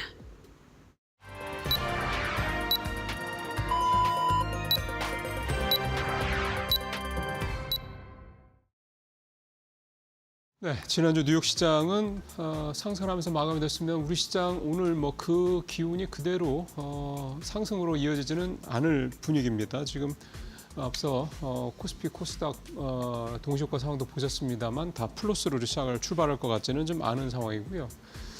시가총액 상위 종목들도 분위기가 그렇게 썩 가벼워 보이지는 않습니다. 아무래도 결국 이제 관세와 관련된 이런 부분에 대한 여파가 특히 이제 수출로 먹고 사는 우리나라 입장에서 봤을 때는 부담이 될 수밖에 없다라고 좀 봐야 될 것 같습니다. 지금 코스피 0.19%, 코스닥이 0.3% 정도 하락을 하면서 지금 출발을 좀 하고 있는 그런 상황이고요. 환율 지금 1,450원 전후 왔다 갔다 하는데 이번 주에 이 흐름이 위쪽으로 갈지 상방으로 갈지 하방으로 갈지도 좀 계속해서 이번 주 내에 관찰을 좀 해봐야 될 필요가 있을 것 같습니다. 시가총액 상위 종목별로 출발 상황 살펴볼 시간입니다. 고은별 앵커 전해주십시오. 네, 3월 10일 월요일장 국내 증시 출발을 했습니다. 간밤 금요일장 미국 증시 3대 지수가 일제히 상승 마감한 것과는 좀 대비되는 우리 시장의 출발 상황인데요. 양 지수는 일제히 하락으로 출발했습니다. 지난주 금요일장 역시나 우리 시장은 하락으로 마감했었는데 주간 기준으로 보면 사뭇 다르죠. 유가증권 시장은 1% 넘게 상승했고요. 코스닥은 2% 넘게 빠지는 모습이었습니다. 오늘장 출발 상황 보게 된다면요. 역시나 코스닥이 조금 더 깊게 눌립니다. 투심이 조금 더 악화된 모습인데 유가증권 시장은 0.16%가량 하락하면서 2,559포인트, 코스닥 같은 경우 0.4%가량 빠지면서 724선에서 출발을 알렸습니다. 우선 고용지표 많은 분들께서 미국 고용지표에 대해서 주목을 하셨을 텐데 부진했습니다. 파월이 지금 경제 아직은 괜찮다라는 이야기를 했습니다만 물가지표 CPI, PPI가 이번 주 어떻게 나올지에 따라서 그리고 다음 주에 진행된 FOMC 회의 결과에 따라서 시장의 변동성은 이어질 것으로 보입니다. 그렇다면 시가총액 상위 종목은 어떻게 출발했을까요? 유가증권 시장 확인해 보시죠.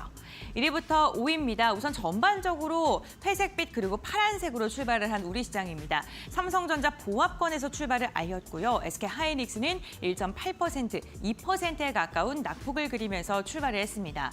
우선 엔비디아는 금요일장 1% 이상, 2%에 가까운 상승을 보였는데요. 스타게이트에서 엔비디아의 칩을 한 6만 장가량 사용할 것이다 있다라는 이야기가 나오면서 엔비디아의 주가는 괜찮았습니다. 하지만 TSMC의 지금 반도체를 중국에서 200만 장가량 지금 확보하고 있다라는 그런 소식이 전해지면서 변동성이 좀 확대된 모습이고요. SK하이닉스 오늘은 하락으로 출발을 힘을 더 받는 모습입니다.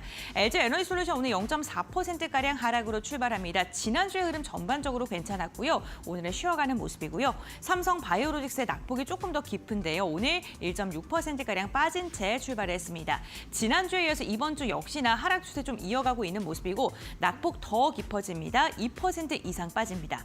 현대차 같은 경우도 0.7% 하락으로 출발했습니다. 전반적으로 관세에 대한 부담감이 우리 시장을 눌리고 있는 것으로 보이는데 자동차 생산이요. 지금 세계 7위까지 내려갔다고 합니다. 내수 부진으로 인해 그렇게 된 건데 이번에 또 수출에 대한 타격까지 있게 된다면 차 생산에 대한 부담감은 더 커질 것으로 보입니다. 다음 6위부터 10위 함께 확인해 보겠습니다. 셀트리온이 미국에서 지금 또 다시 하나의 바이오시밀러에 대한 허가를 받았다라는 소식이 전해졌음에도 불구하고 오늘 시장의 영향으로 부진한 모습 나타나고 있고요. 기아 같은 경우에는 0.1% 하락. 오늘 한화 에어로스페이스가 9위까지 올라선 모습 살펴볼 수 있습니다. 지난주 금요일 날 정말 강하게 상승했고 이번 주 역시나 10위권 내에서 유일하게 상승으로 출발하고 있습니다. 1% 이상 상승하면서 9위권 네이버를 지금 추월한 상황이 확인되고 있고요. 반면 네이버 같은 경우에는 0.4%가량 빠지고 있습니다. 오늘 기아와 현대차가요 사뭇 다른데요. 기아 같은 경우에는 중국 법인이 지금 흑자 전환에 성공했다라는 소식이 전해지면서 중국 시장에 대한 판로 확대에 대한 기대감이 기아의 주가를 그래도 좀 버텨주게 하는 모멘텀으로 작용하고 있습니다. 다음 장 보시죠. 네, 지금 11위부터 15위 함께 확인해 보도록 하겠습니다. 오늘 11위와 15위권을 확인을 해볼 텐데요. 우선 지금 네이버 같은 경우 보합권으로 계속해서 움직임 가져가고 있고요. KB금융이 오늘도 하락하면서 1.2%가량 빠지고 있고 HD현대중공은 1%대 하락, 포스코홀딩스가 지난주에 시세 정말 좋았습니다. 하지만 오늘 같은 경우에 단기 급등에 따른 매도 물량 나오면서 3%가량 빠지고 있습니다. 역시나 관세에 대한 부담감까지 주가를 누르고 있는 상황이고요. 한화 오션도 0.6%가량 빠지면서 조선주들 쉬어가는 움직임이고 현대모비스 오늘 증권가에서 긍정적인 리포트 나왔습니다. 전장 부분의 실적 개선, 주가도 반응합니다. 0.9%가량 상승으로 출발했습니다. 다음 장 보시죠. KB금융뿐만 아니라 지금 신한지주, 메리츠금융지주까지 금요일장 흐름이 안 좋았었는데 신한지주가 오늘 메리츠금융지주를 역전을 하는 모습이 나타나고 있고요. 0.5%가량 상승하고 있습니다. 메리츠금융지주는요. 지난주 금요일에 정말 깊게 눌렸습니다. 5% 이상 빠지면서 마감을 했는데 오늘도 역시나 1.6%가량 깊게 눌리고 있고요. SK이노베이션이 오늘 4% 이상 강한 상승 나오면서 고개를 들어 올리고 있는 모습. 카카오 같은 경우는 오늘 1%가량 빠지면서 인터넷 대표주들은 오늘도 전반적으로 부진한 모습이 확인되고 있습니다. 다음은 코스닥 시가총액 상위 종목 함께 살펴보겠습니다. 네, 알테오젠이 오늘도 쉬어갑니다. 지난주 내내 좀 조정을 받았었는데 역시나 머크와 대한 여러 가지 이슈들이 주가를 끌어올리지 못하는 악재로 작용하고 있고요. 0.8%가량 빠지고 있습니다. 에코프로 그룹주도 흡입가 엇갈리는 모습이고 BM 같은 경우에는 상승하지만 에코프로는 0.6%가량 빠지고 있고요.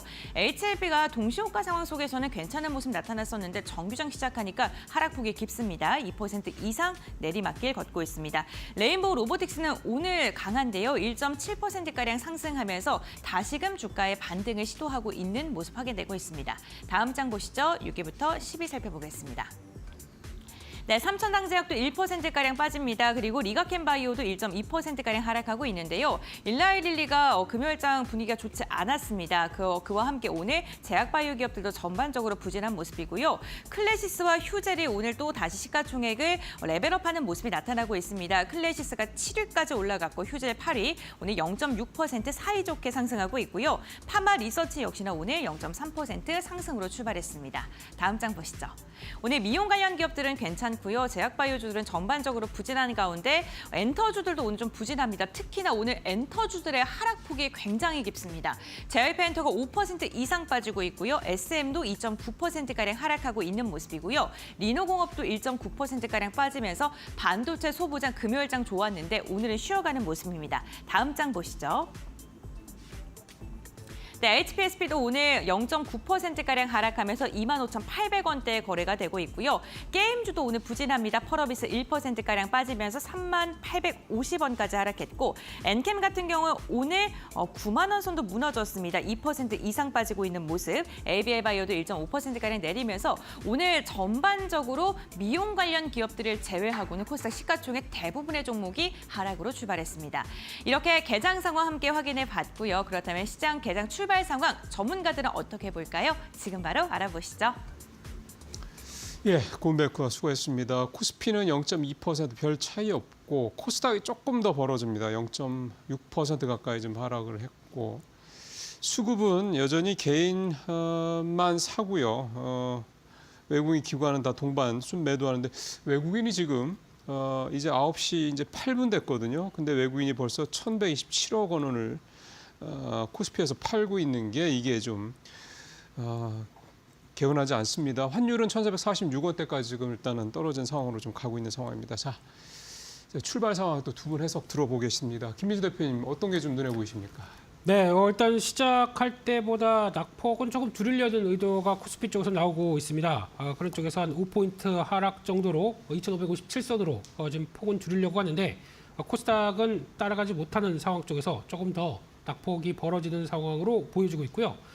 그런 측면으로 봤을 때 수급을 아까 앵커님께서 말씀하셨듯이 일단 중요한 게 선물 매도가 그래도 좀 정체를 보이고 있는데 최근에 주가의 방향성이 외국인들 선물 매도와 함께도 같이 일어났던 부분들을 생각하게 되면 일단 아직은 방향성이 그렇게 좀 모호하다라는 쪽으로 봐야 될 것 같고 현물 매도는 계속 이어졌기 때문에 규모만 크지 않게 되면 일단 뭐 선물에 따른 방향성으로 일단 시장 흐름들을 좀 체크를 해야 되지 않나라고 바라보고 있고요. 그와 함께 섹터별 동향을 업종별 흐름들을 한번 살펴보게 되면 대부분의 업종이 코스피 쪽에서 하락세를 보이고 있습니다. 그나마 금속 그리고 또 화학 그리고 또 기계 장비 쪽만 강세를 소폭 유지를 할 뿐 나머지 섹터들은 대부분 약세를 보이고 있다는 게 좀 아쉬운 상황들이고요. 그와 함께 낙폭이 가장 큰 쪽들은 제약, 의료, 정밀 쪽들이 생각보다 좀 약한 모습들이고 바이오주가 좀 위축된 모습들의 현상이라고 봐야 될 것 같고요.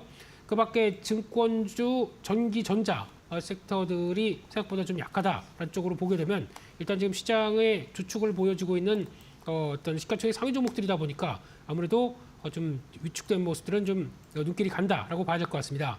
섹터별로 보게 되면 정유주가 단연 돋보이고 있는데 S-오일과 SK이노베이션 주가의 탄력들이 가장 큰데 지금 시장에서 분위기는 그동안 좀 체력은 되는데 많이 빠졌던 종목들이 회복하는 과정을 본다라고 하게 되면 정유주도 그쪽에 하나다라는 쪽에서 경기 민감주의 한 축으로 움직이는 그런 분위기다라는 것들도 일단 뭐 눈길은 간다라고 봐야 될 것 같고요. 그와 함께 또 오늘도 가스관 관련된 쪽에 중소형 철강주들 강세입니다. 오늘 벌써 지금 뭐 대동스틸이나 하이스틸 강한 모습들로 이어가고 있고 그밖에 사료주들도 오랜만에 강한데 아직 뭐 확산으로 나오는 분위기는 아니라고 봐야 될 것 같고요. 로봇주 그리고 우주 항공주 쪽에 대한 성장주도 오늘 좀 강한 모습들이다. 그렇게 정리를 할 수 있을 것 같습니다. 예, 전체적으로 좀 그래도 좀 움직이는 종목들은 분명히 있습니다.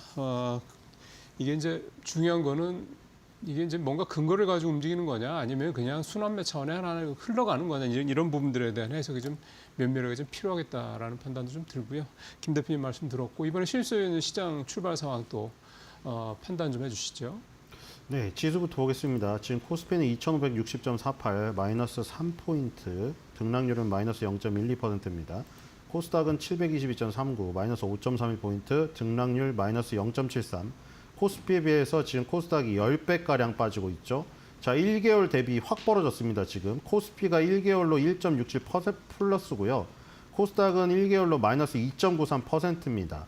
완전 벌어졌죠. 정반대죠. 지금 3개월도 완전 좁혀졌습니다. 3개월 그동안 코스닥이 코스피의 상승률의 3배가량 됐었죠. 지금 3개월이 코스피가 4.95, 코스닥이 7.66%로 완전히 좁혀졌습니다. 제가 말씀드린 대로 코스닥은 지금 굉장히 중요한 저항선에 도달하고 있기 때문에 더군다나 120개월선 아래에 있다고 말씀드렸죠. 120개월선 아래에 있었던 적은 2020년도 코로나와 2023년도 이후에 지금 처음입니다. 그리고 지금 코스피 같은 경우는 120개월선 위에서 계속 놀고 있죠. 코로나 때 제외하고는 다 120개월선 위에서 지지를 받았습니다. 이 차이가 결국에 코스닥이 지금 연초에 강했지만 이제 코스닥은 도달된 거예요, 저항선에. 그리고 지금 코스피도 저항선에 도달됐지만 지금 코스닥의 저항은 120개선 아래고 코스피의 저항은 120개선 위에 서 있다는 이거의 차이가 있는 것이죠. 물론 코스피도 지금 중요한 지금 저항선 20일, 60일, 이 지금 10일, 5일 위에 있죠. 5일은 위에 있고 나머지 3개가 지금 이동평균선이 맞닿아 있는 2,570, 80 여기 자리에 있기 때문에 저항에 온 거는 사실인데 코스닥보다는 형편이 나은 모습이다. 그래서 지금 1개월 대비 3개월 대비가 지금 1개월은 확 앞섰고요. 3개월은 확 줄어드는 지금 추세죠. 외국인이 지금 코스피를 1,200억, 30억 팔고 있는데 아쉽네요. 지금 아주 적은 수량이긴 했었습니다만 3월 6일 날 1,380억, 3월 7일 날 590억으로 그 전에 9일 연속 순매도 하던 흐름을 이틀간 되돌려놨더니만 오늘 아침부터 다시 또 팔기 시작하는 모습입니다. 자, 코스닥은 조금 왔다 갔다 했는데 이 지금 코스피가 9일 연속 순매도 할 때도 이틀 정도는 순매수를 했습니다. 뭐 양은 적죠. 450억, 640억으로. 근데 오늘 역시 코스닥도 340억 지금 팔고 있습니다. 자, 지금 결국에는 코스피, 코스닥 지금 외국인 순매도가 지금 다 나오고 있는 상태고요. 수급이 좋지가 않고 원달러 환율 같은 경우는 지금 살아 있습니다. 아직도 1448.32 빠지긴 했는데 문제는 21선 위에서 지금 생명이 살아있다는 것이죠. 그리고 월봉 계속 말씀드렸죠. 2022년도 10월 달 위에서 지금 놀고 있다는 겁니다.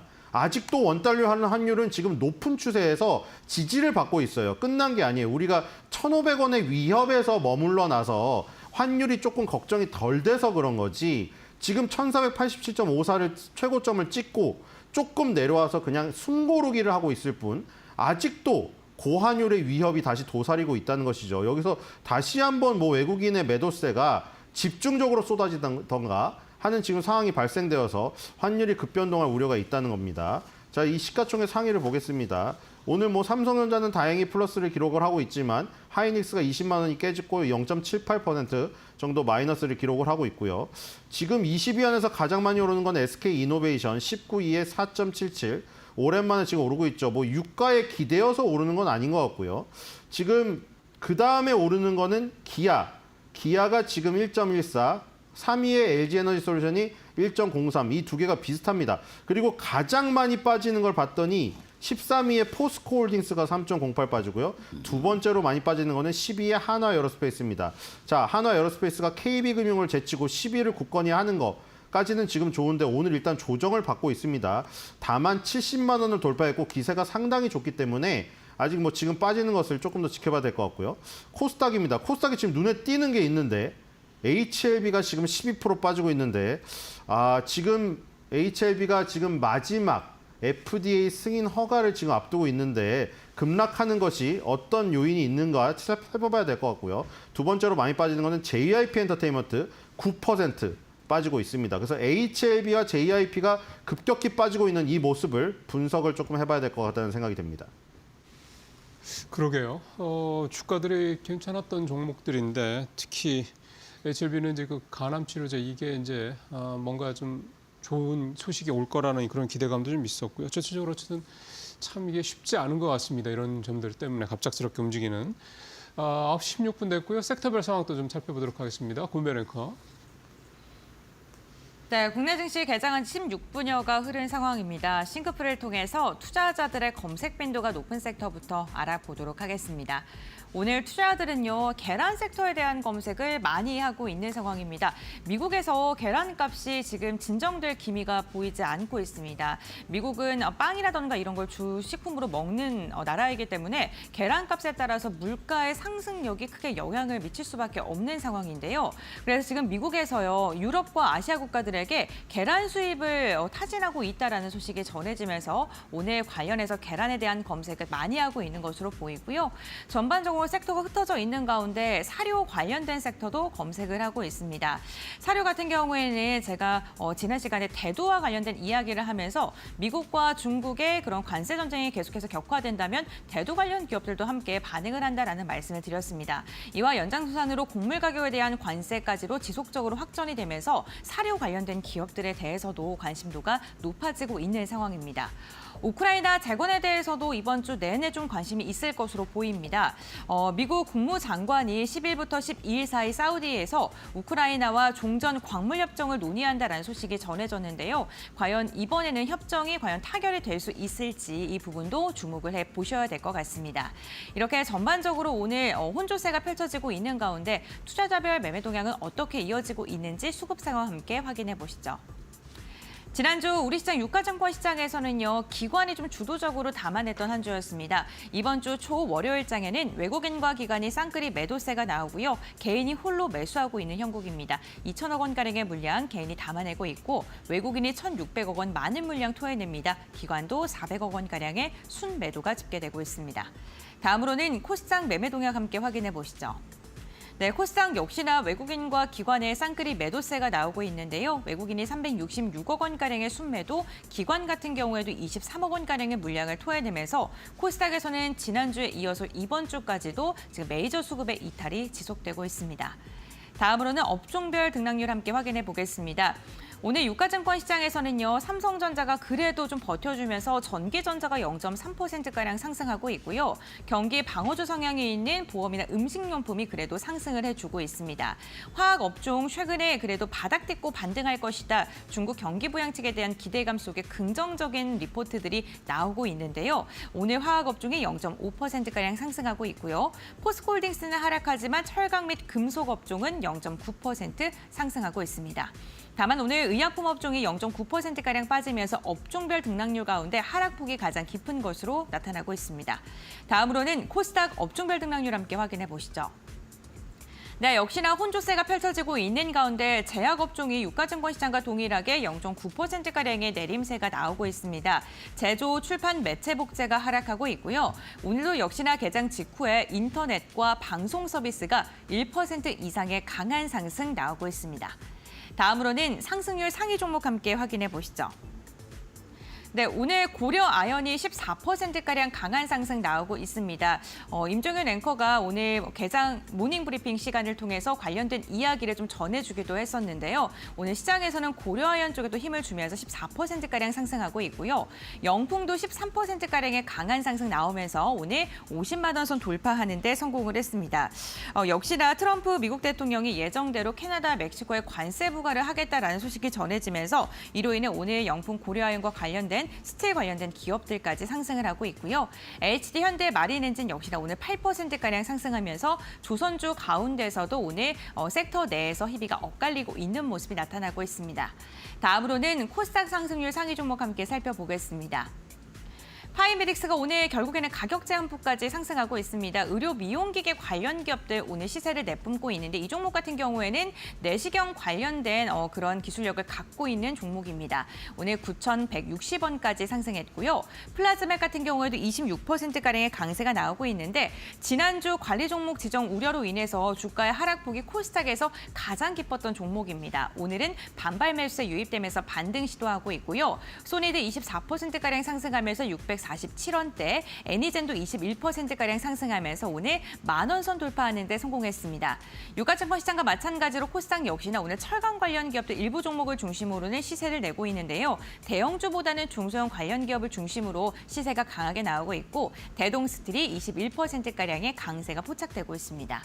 이렇게 개장 직후 주목받고 있는 종목군들까지 확인해 봤는데요. 그럼 계속해서 전문가들이 눈여겨보고 있는 종목도 이야기 나눠보겠습니다. 네, 고려아연, 영풍 오늘 둘 다 14, 5% 이렇게 아주 급등을 하는 그런 모습을 보이고 있습니다. 지금 오리무중이죠. 이번 정유총 결과에서 결국 표대결인데 현재 상황을 봤을 때는 아주 타이트하게 진행될 가능성이 높다 보니까 다시 또 시장에서 좀 주목을 받는 있는 상황입니다. 자, 종목별 상황 두 분 어떻게 보시는지 좀 말씀 드려주세요. 김 대표님 어떤 게 좀 보이세요? 네, 일단 개별적인 종목 중에서 강한 종목 중에 하나가 펜 엔터테인먼트가 강한 것 같습니다. 지금 현재 10%대 강세를 보이면서 주가에 어떤 강한 모습들이 나오는데 이 종목의 특징은 이번 주말이었었죠. 넷플릭스에 공개된 폭삭 사과수다 이쪽에 대한 반응이 상당히 좋기 시작하면서 우리나라를 비롯해서 인도네시아 동남아 쪽에서 다 1위를 했다라는 쪽에 대한 기대감들이 나오기 시작하면서 주가가 탄력을 받는 것 같고요. 지금 이쪽에서 나오는 변화를 봤었을 때 지금 추가적으로 그 기대감은 계속 앞으로 4부작씩 더 나올 수 있겠다라는 쪽으로 봤을 때는 기대감이 더 높다라고 봐야 될 것 같은데 그러다 보니까 주가 탄력들이 받는 과정으로 봐야 될 것 같고 제작사인 만큼 그에 따른 기대감을 추가적으로 인기가 더 있을 때 탄력을 받을 수 있겠다는 쪽은 보시는데 일단 지금 고점에서는 약간 매물이 좀 커지고 있습니다. 이런 부분들을 좀 더 지켜보셔야 될 것 같고요. 두 번째로 유리기판 종목들이 강세입니다. 오늘은 또 그동안 좀 쉬었었던 필옵틱스가 강하고 캠트로닉스 같은 경우도 같이 동반적인 강세를 보여주고 있는데 한때에는 SKC 쪽이 좀 주도를 받았던 유리기판 쪽들이 오히려 지금은 삼성 쪽으로 많이 또 무게가 실리고 있고 그쪽과 관련된 장비 쪽들이 다시 재조명을 받고 재료 들어가는 이제 재료 쪽들 오히려 회사들이 좀 더 기업 쪽이 탄력을 받는다라고 봤을 때는 이런 종목에 대한 변화들이 주가가 추가로 더 어떤 쉰 만큼 탄력을 받을지 오늘 보니까 대부분의 또 성장주의 종목들이 다시 뛰려고 하는 준비를 보이고 있기 때문에 그 해당되는 종목들도 한번 눈길이 간다라고 봐야 될 것 같고요. 마지막으로 오늘 조선주가 대부분 안 좋습니다. 어떤 나왔던 모증권사의 좀 부정적인 리포트 영향을 또 끼친 것 같은데요. 그럼에도 불구하고 HD 현대 마린 엔진은 오히려 엔진 쪽은 다르다라는 쪽에 대한 분위기가 나오다 보니까 주가가 강하면서 어떤 탄력들로 한 10%대 흐름들까지는 좀 이어가는 분위기인 것 같은데 가장 핵심이 지금 한 7%대로 좀 낮아졌네요. 예, 그래도 핵심은 지금 수주가 계속 뒷받침되는데 업황이 잘 진행되는 가운데 거기서 나오고 있는 중국 수주에 대한 기반들로 같이 더 확산이 된다, 확대가 된다라는 쪽으로 보게 되면 엔진 쪽에 대한 기대감들은 좀 더 높아질 수가 있다는 점을 봤을 때 일단 박스권 상단부를 돌파할 수 있을지 여부들을 지켜보시되 아무래도 지금 조선주 자체가 좀 위축되다 보니까 어떤 단독적인 모멘텀은 좀 약할 가능성이 있기 때문에 이런 동향들도 같이 체크하시면서 보시는 게 좋겠다 그렇게 말씀드리겠습니다. 예, 조선주들도 이제 좀 이렇게 좀 분리가 되는 뭐 전체로 다 가는 게 아니라 가는 종목과 안 가는 종목이 좀 이렇게 분리가 되는 그런 모습이 좀 나타나네요. 자, 신일수 의원님 특징적인 종목들 어떤 게 좀 눈에 띄시는지요? 예, 섹터별로 보겠습니다. 오늘 섹터별 1위는 정유 섹터가 3%, 2위가 남북로 가스관 사업 2.20, 윤활유 1.51입니다.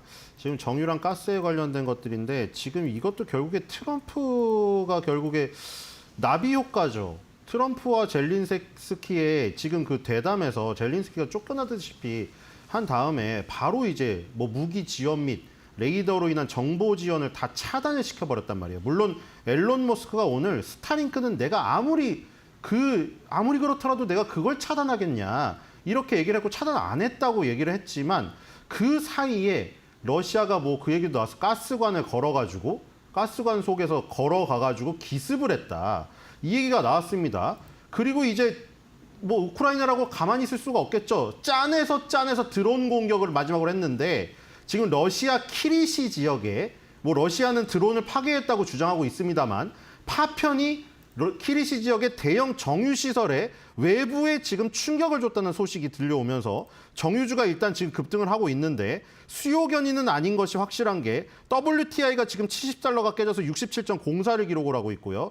두바이유 브렌트유도 지금 $70가 간당간당한 상황입니다. 그리고 트럼프가 베이비 드릴 베이비를 외치고 있기 때문에 수요 견인에서 지금 공급 원인에서도 오를 수가 없습니다. 공급 쪽에선 베이비 드릴 베이비로 계속 파내고 수요 쪽에서는 경기 침체 때문에 오르지가 않으니 이건 유일하게 지금 지정학적 리스크로 지금 발생된 상승으로 보이기 때문에 이게 지금 연속성이 없다면 예를 들어 뭐 대형 정유시설이 완전 파괴가 되어서 러시아 석유시설의 근간이 타격을 입는 그런 상황이 아니면은 연속성이 떨어질 가능성이 있기 때문에 그런 부분을 잘 보시기 바라고요. 사료 부분도 마찬가지입니다. 이것에 대응하여 지금 완전 드론 전쟁이거든요. 드론을 지금 5대4 지역에 타격했다는 얘기가 들리고 있는데 5대4 지역이 농업지대입니다.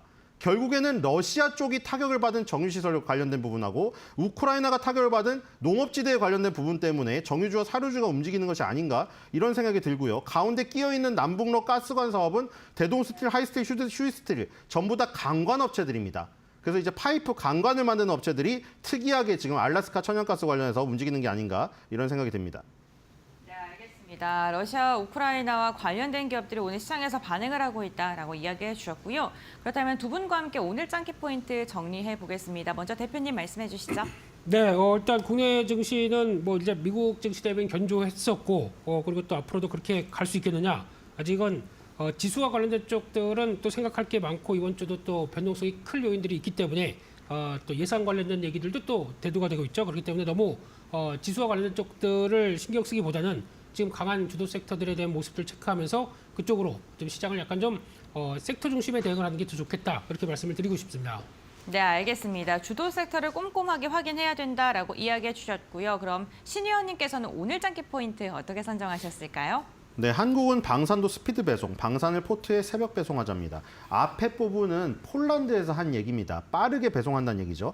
아까 전에 그 앨런 머스크가 올린 글에서 폴란드와 지금 설전이 붙었는데 계속해서 그렇게 스타링크를 왔다 갔다 하면 폴란드도 이제 같이 협업하기 어려우면서 다른 기업을 찾아봐야 된다 했더니 앨런 머스크가 만약에 내가 스타링크 제공 안 했으면 지금 러시아의 전선은 폴란드에 와 있을 거라고 이런 끔찍한 얘기를 했습니다. 그러니까 폴란드가 저렇게 한국 무기를 수입을 발빠르게 하는 것이겠죠. 그래서 우리도 오늘 방산이 조정받고 있지만 방산을 여러분들의 포트에 새벽 배송하시기 바랍니다.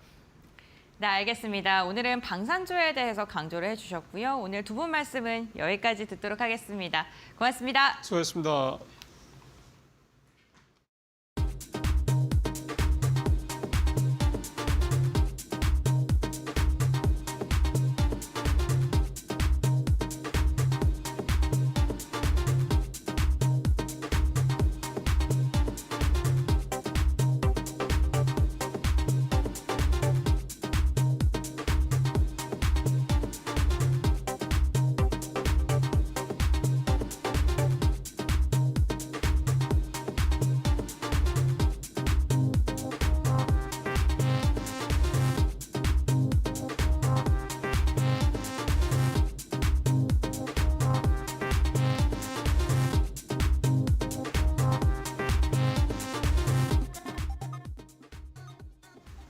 네, 오늘장 선발 종목 함께 살펴봅니다. 오늘 메리츠증권 강남금융센터 김경국 과장 연결합니다. 과장님 안녕하세요. 네, 안녕하세요. 네, 오늘 어떤 종목과 투자 포인트 함께 알아볼까요? 오늘은 제약바이오 섹터에 있는 종목 중에 하나인 SK바이오팜이라는 종목 가져와 봤고요. 투자 포인트 몇 개 말씀드리도록 하겠습니다. 지난주에 일단 트럼프 대통령의 의약품 관련된 관세 이야기가 계속 되고 있고요. 그리고 알테오젠이 특허 관련 노이즈가 나오면서 지난주 바이오 섹터에 있는 종목들이 급락하는 모습을 보였습니다. 그래서 25년도 SK바이오팜 상황을 좀 보면 일단은 매출 7,200억 이상을 달성할 것으로 보이고요. 영업이익도 1,800억 이상 일단 예상이 되고 있습니다. 그래서 동사의 이런 좋은 실적의 바탕에는 일단 미국 직판 중인 동사의 뇌전증 치료제인 엑스코프리가 연간 매출이 6,500억 이상 될 거라고 예측이 되고 있습니다. 그래서 여러 가지 미국 직판 중이기 때문에 판관비가 좀 많이 들어가는 부분이 있는데도 불구하고 영업이익이 크게 개선될 것으로 보이고 있다. 또 동사가 지금 신약 개발사이기 때문에 차기 파이프라인에 대한 투자도 활발히 이루어지고 있는데 이런 연구개발비를 감안하고도 영업이익이 올해는 1,800억 이상으로 크게 개선될 여지가 있다. 이걸 좀 투자 포인트로 보고 있고요. 그리고 작년 12월에 중국의 엑스코프리 신약 신청이 완료가 됐습니다. 그래서 동사가 추구하고 있는 미국 지역뿐 아니라 중국에서도 일단 지역 다변화가 좀 이루어지고 있는 부분이 있다. 그리고 엑스코프리의 전신 발작에 대한 적응증 확대 임상, 그 3상에 대한 탑라인 결과가 25년도에 예정이 되어 있습니다. 그래서 이것도 좀 상방을 좀 열 수 있는 모멘텀이 될 거라고 보고 있고요. 또 동사가 준비하고 있는 그 중추 신경 계열의 신약 파이프라인을 이제 도입한다고 이야기를 하고 있는데 만약에 이게 상당히 좀 좋은 파이프라인일 경우에 또 동사에 좀 모멘텀이 될 부분이 있다 이렇게 좀 판단하고 있고요. 또 안정적인 수익 구간에 들어간 엑스코프리 그리고 후기 파이프 기대감이 이제 주가에 반영된다면 현재 주가보다는 조금 더 높은 곳에 주가가 위치해 있지 않을까 이렇게 좀 판단하고 있습니다. 네, 뇌전증 치료제 엑스코프리의 꾸준한 매출 증가 이야기해 주셨는데요. 그렇다면 가격도 함께 살펴보겠습니다. 가격 전략은 어떻게 잡으시나요?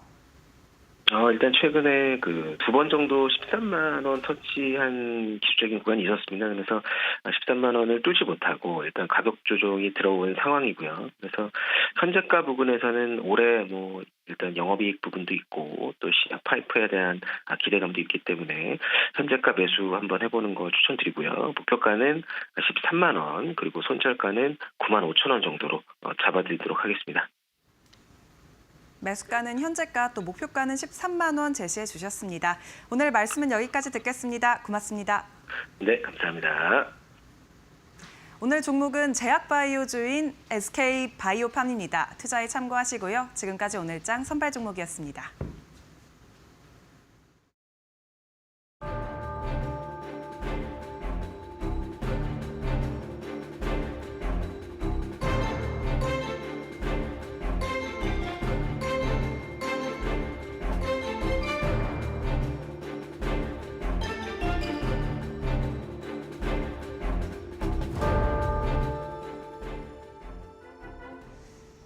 네, 오늘은 팔란티어 기업 분석을 해드리도록 하겠습니다. 여러분 잘 아시다시피 미국의 방산 관련이죠. AI 소프트웨어 기업인데 작년에 굉장히 큰 주가 수익률을 보였는데 올해 들어서 주가 변동성이 있어서 많은 분들이 어떻게 투자를 해야 되지 혼란스러우시다는 얘기를 좀 들었습니다. 그래서 오늘 특별히 팔란티어 기업 분석 시간으로 준비를 했고요.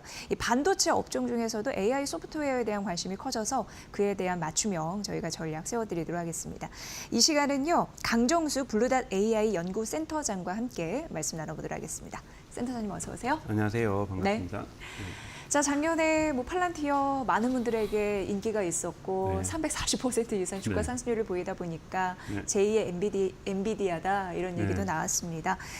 AI 활용 측면에서 가장 두드러진 특징은 뭐가 있다고 일단 보시는지 그것부터 설명을 좀. 팔란티어네이세요. 예, 팔란티어는 여러분 보실 때 우크라이나 전쟁 전의 팔란티어와 전쟁 후의 팔란티어가 완전히 다릅니다. 네. 우크라이나 전쟁의 팔란티어가 무료로 참여하면서 모든 데이터들을 종합하면서 팔란티어의 성능이 확실하게 뛰었는데요. 팔란티어는 여러분 온톨로지라는 단어를 들어보셨을 거예요. 네, 네. 단어와 흔히 말하는 빅데이터들의 관계들을 분석하고 의미들을 분석하면서 여기에 또 AI를 결합해서 의사결정에 어떠한 신속한 의사결정을 하게 됩니다. 그래서 전시 상황의 어떤 작전실을 수많은 인력들을 갖다가 AI와 이런 데이터 분석으로 대체를 했었는데요.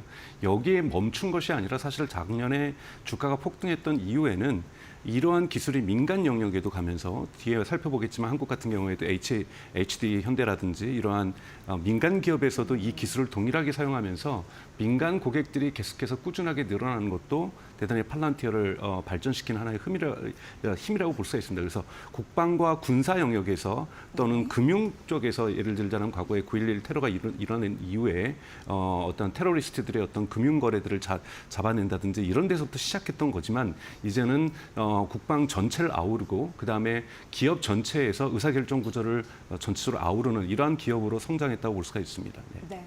말씀해 주셨는데 온톨로지 약간 좀 네. 생소하게 느껴질 수는 있는데 어쨌든 이 구축 방식이 획기적으로 변하면서 이게 또 가능했다라는 얘기를 나타나더라고요. 온톨로지라는 건 여러분 어렵게 이해하시면 한도 끝도 없지만 쉽게 네. 이해하실 수 있어요. 데이터의 관계를 통해서 이 데이터와의 의미가 변하는 건데요. 예를 들자면 우크라이나 전쟁에서 탱크가 러시아의 탱크가 발견이 됐어요. 어떤 사진이든 레이더일 텐데 근데 이 탱크가 사실은 훈련상 자기네들끼리 훈련하면서 이동할 수도 있는 거고 자기네들끼리 어떤 다른 작전 때문에 이동할 수가 있고 또는 우크라이나를 공격하기 위해서 이동할 수도 있죠.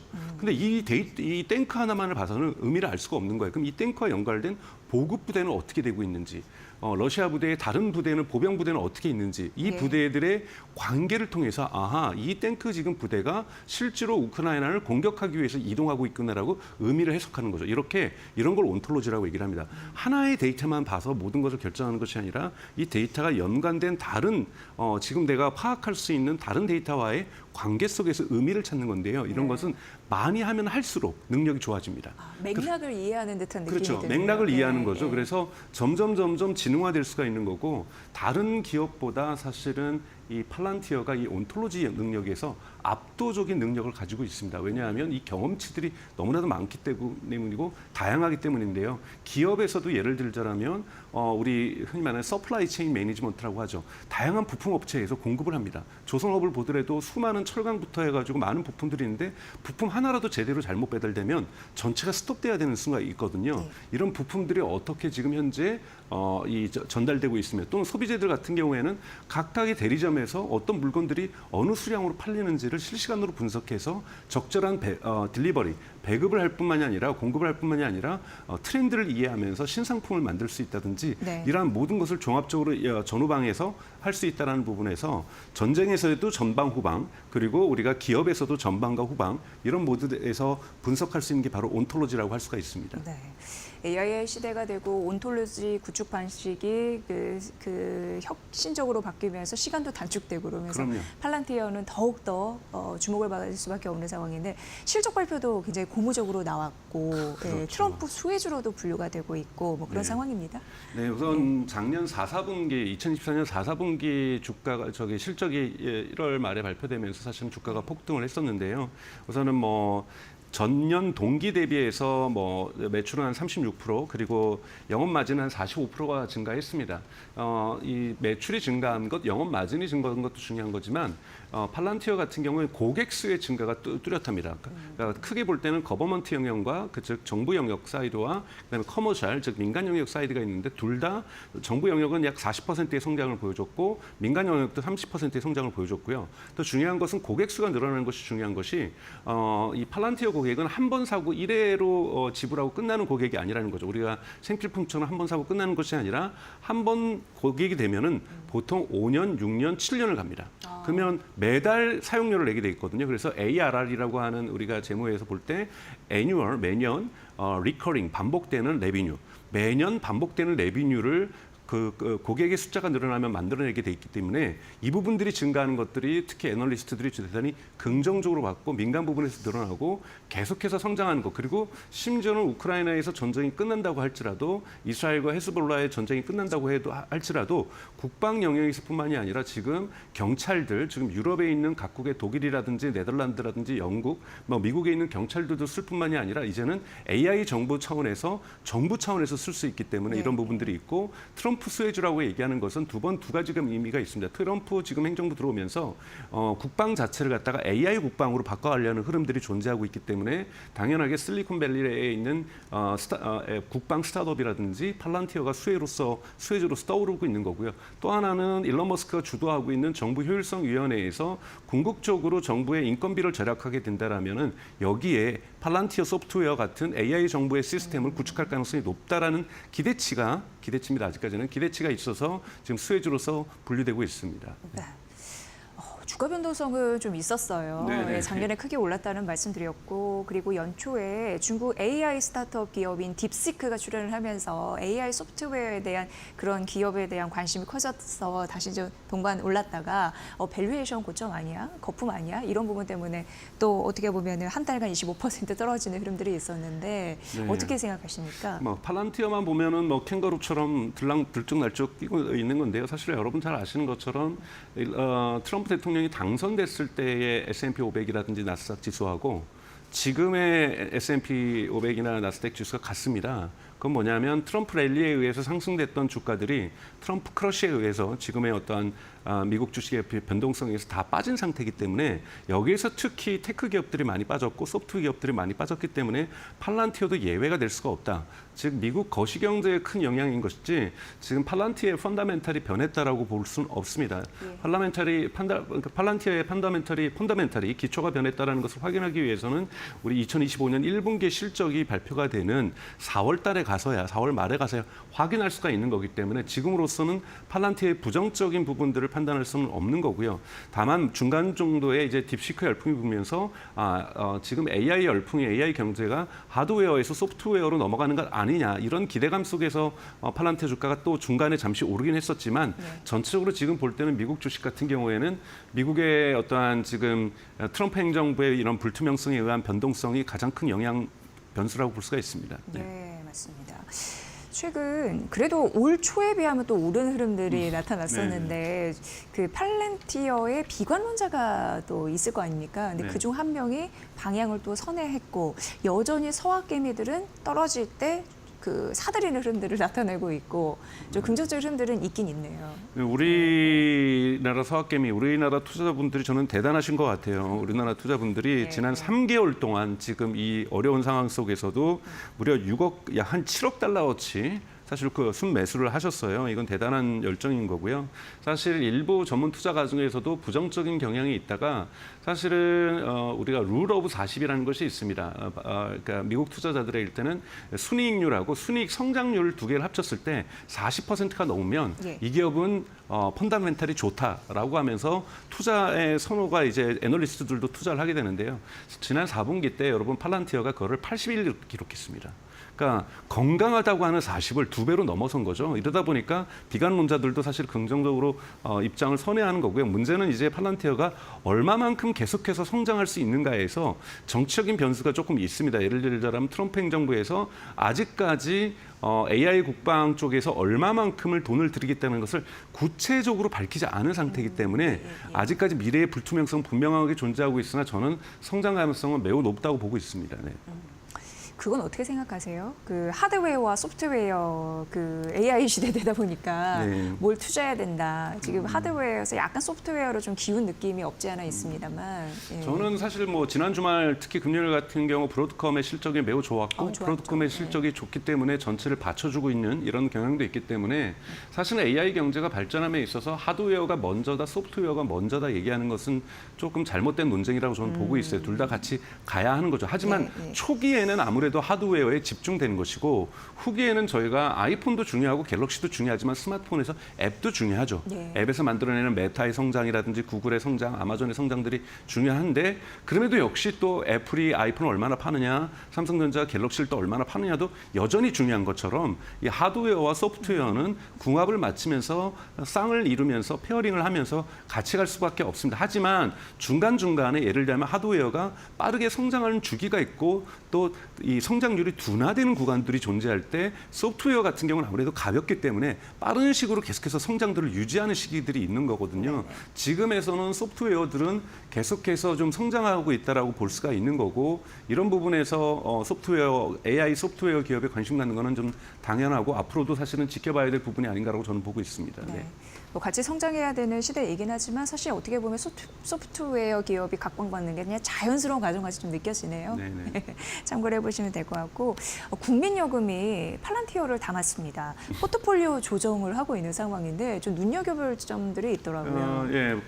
지금 국민연금이 정말 투자를 잘하죠. 사실은 작년에 이미 그러니까 작년하고 올해 애플하고 엔비디아나 마이크로소프트의 빅테크 주식이 일부 차익 실현을 했습니다. 차익 실현을 하고 그 차익 실현한 돈 중 일부를 갖다가 지금 팔란티어 같은 AI 소프트웨어 기업들의 주식을 인수하고 있는데요. 추가 인수한 것이 약 194만 주고요. 현재 팔란티어 주를 무려 500만 주를 갖고 있습니다. 저도 조금 갖고 싶은데요. 500만 주를 대단히 갖고 있다는 것은 대단히 큰 손으로서 영향력을 미칠 정도로 팔란티어 주식을 많이 가지고 있다는 거고요. 이런 부분에서 국민연금도 아까 말씀드렸던 것처럼 AI 기업의 앞으로의 AI 경제 성장에 있어서 적절한 하드웨어와 또는 하이퍼스케일러라고 얘기를 하죠. 우리가 이런 빅테크들이 만드는 클라우드 서비스들, 아마존의 AWS라든지 마이크로소프트 애저라든지 구글의 클라우드라든지 이런 하이퍼스케일러나 반도체의 엔비디아나 이런 부분에 대해 투자하는 것도 의미가 있고 비중을 가지고 있는 것도 필요하지만 균형을 이루기 위해서 메타는 정말로 AI를 자신만을 위해서 투자하죠. 그리고 팔란티어라든지 이런 AI 소프트 기업의 적절한 균형을 갖는 건 국민연금이 저는 현명한 선택을 했다고 보고 있고 국민연금도 이러한 AI 투자에 있어서도 포트폴리오 균형을 맞춰간다는 점들도 여러분들이 참고하시면 좋을 것 같습니다. 기존에 보유했던 애플, 엔비디아, 마이크로소프트 등을 좀 덜어내는 흐름들이 있었고 팔란티어 같은 AI 소프트웨어를 편입했다라는 그 의중. 거의 200만 주를 추가해서 총 500만 주가 됐다는 건 의미 있는 거죠. 부분 중요할 것 같습니다. 최근 이슈 보니까 그 팔란티어와 HD 현대그룹이 5년간 이렇게 협력하는 흐름들이 있었더라고요. 근데 그 와중에 정기선 HD 현대 수석 부회장이 팔란티어 CEO와 만났습니다. 그래서 여러 가지 논의를 했는데 그 중에 눈에 띄는 게 AI 조선소, 방위 이쪽에서 협력을 좀 구축할 것 같다라는 느낌 좀 강하게 들었네요. AI HD 현대가 지금 팔란티어 소프트웨어를 가져온 거는 전 두 가지 의미가 있다고 보고 있습니다. 첫 번째 말씀하셨던 것처럼 AI 조선소, 즉 조선소 경영이 합리화죠. 그래서 아까 말씀드렸던 것처럼 서플라이 체인 매니지먼트 부분에서의 어떠한 이 온톨로지나 AI를 도입함으로써 경제 효율성들, 비용 효율성들, 즉 똑같은 아웃풋을 산출물을 더 적은 비용으로 만들어내기 위해서 지금 팔란티어 서비스를 쓰면서 AI 조선소라는 슬로건을 걸고 있는 것이고요. 이건 2021년부터 진행되어 왔던 겁니다. 두 번째 대단히 중요한 것은 미래 산업인데요. HD 현대 같은 게 여러분도 아시는 것처럼 지금 트럼프 수혜주라고 얘기를 하면서 앞으로 미국 국방과 방위 산업에서의 어떤 역할을 할 걸로 기대되고 있죠. 그런데 요즘 미국에서 하드웨어에 팔란티어의 소프트웨어 결합들이 대단히 전제 조건으로 깔리고 있습니다. 이런 부분에서 앞으로 그러니까 즉 모든 이 항공모함이라든지 배들이라든지 군함이라든 것들이 팔란티어 소프트웨어라든지 이런 걸로 연결되기 시작하고 있는 거고 무인 정찰 드론이라든지 탱크라든지 장갑차라든지 이런 것들도 팔란티어의 소프트웨어 안에 들어오고 있는 경향들이 강하기 때문에 미리부터 팔란티어하고 협력 구도를 가져가면서 사실은 미국 군함 이을 제작하는 데 있어서 우선권을 따내기 위한 어떠한 선제 조치라고 저는 보고 있고 현명한 조치라고 보고 평가할 수 있습니다. 네. 팔란티어는 방산 스타트업의 주요 투자자이기도 하잖아요. 예, 향후 전략 마무리 좀 말씀 좀 들어봐야 될 것 원래 같습니다. 로키드 마틴이나 보잉이 성장할 때도 동일한 방식을 했었어요. 국방부하고 신뢰를 형성하는 것이 대단히 어렵습니다. 한번 신뢰를 형성하면 모든 기업들이 신뢰를 다 형성할 수가 없는 거기 때문에 이 신뢰의 통로를 장악한 기업들이 M&A를 통해서 성장하는 경향성들을 지난 70년간 보여줬던 방산산업의 성장 패턴이라고 볼 수가 있거든요. 동일한 지금 노선을 팔란티어가 하고 있는 겁니다. 예를 들자면 스타트업들이 국방부하고 장기 계약을 맺기가 되게 어렵거든요. 이럴 경우에는 팔란티어가 그런 성장한 가능성이 있는 방산 스타트업들을 투자하고 M&A 함으로써 성장을 하고 있는데요. 이렇게 대표적으로 최근에 이렇게 성장하고 있는 기업이 팔란티어라든지 아직 상장은 안 하고 있지만 안드릴 같은 기업들도 M&A를 통해서 지금 성장하고 있죠. 그래서 여러분 방산 기업의 성장 특징이에요. 이거는 과거에도 그랬고 앞으로 신규 방산 산업의 주체로서 팔란티어나 안드릴이나 RS 테크놀로지가 성장할 때는 반드시 M&A를 합니다. 그렇기 때문에 이런 기업들이 어떤 기업들과 M&A를 할지 이 M&A 기업 대상 기업들이 혹시 상장이 되어 있는지 아닌지를 살펴보는 것도 대단히 현명한 투자 전략이라고 볼 수가 있습니다. 네. 아무래도 팔란티어 같은 경우에는 대표적인 AI 소프트웨어의 기업에다가 방산 섹터 최근 주목을 받는 그런 섹터가 또 연결되기 때문에 충분히 좀 봐야 할 목적이 있는 것 같습니다. 오늘 팔란티어 기업 분석 그리고 향후 전망에 대해서 잘 들어봤습니다. 강정수 블루닷 AI 연구센터장의 분석이었습니다. 잘 들었습니다. 네, 고맙습니다. 네, 오늘 뭐 전반적으로 보면은 그래도 대형주가 선방하는 상황, 그리고 코스닥은 3거래 연속 좀 떨어지고 있는데 달러 원 환율이 3원 정도 하락하고 있고 외국인과 기관은 오늘 살짝 비협조적입니다. 매도세 나오고 있고요. 전반적으로 반도체나 뭐 2차 전지, 정유 쪽 유리 기판 섹터가 센데 이후에 저희가 마켓나우 2에서 2부에서 오전장 전략 구체적으로 세워드리도록 하겠습니다. 저는 잠시 후에 뵙겠습니다.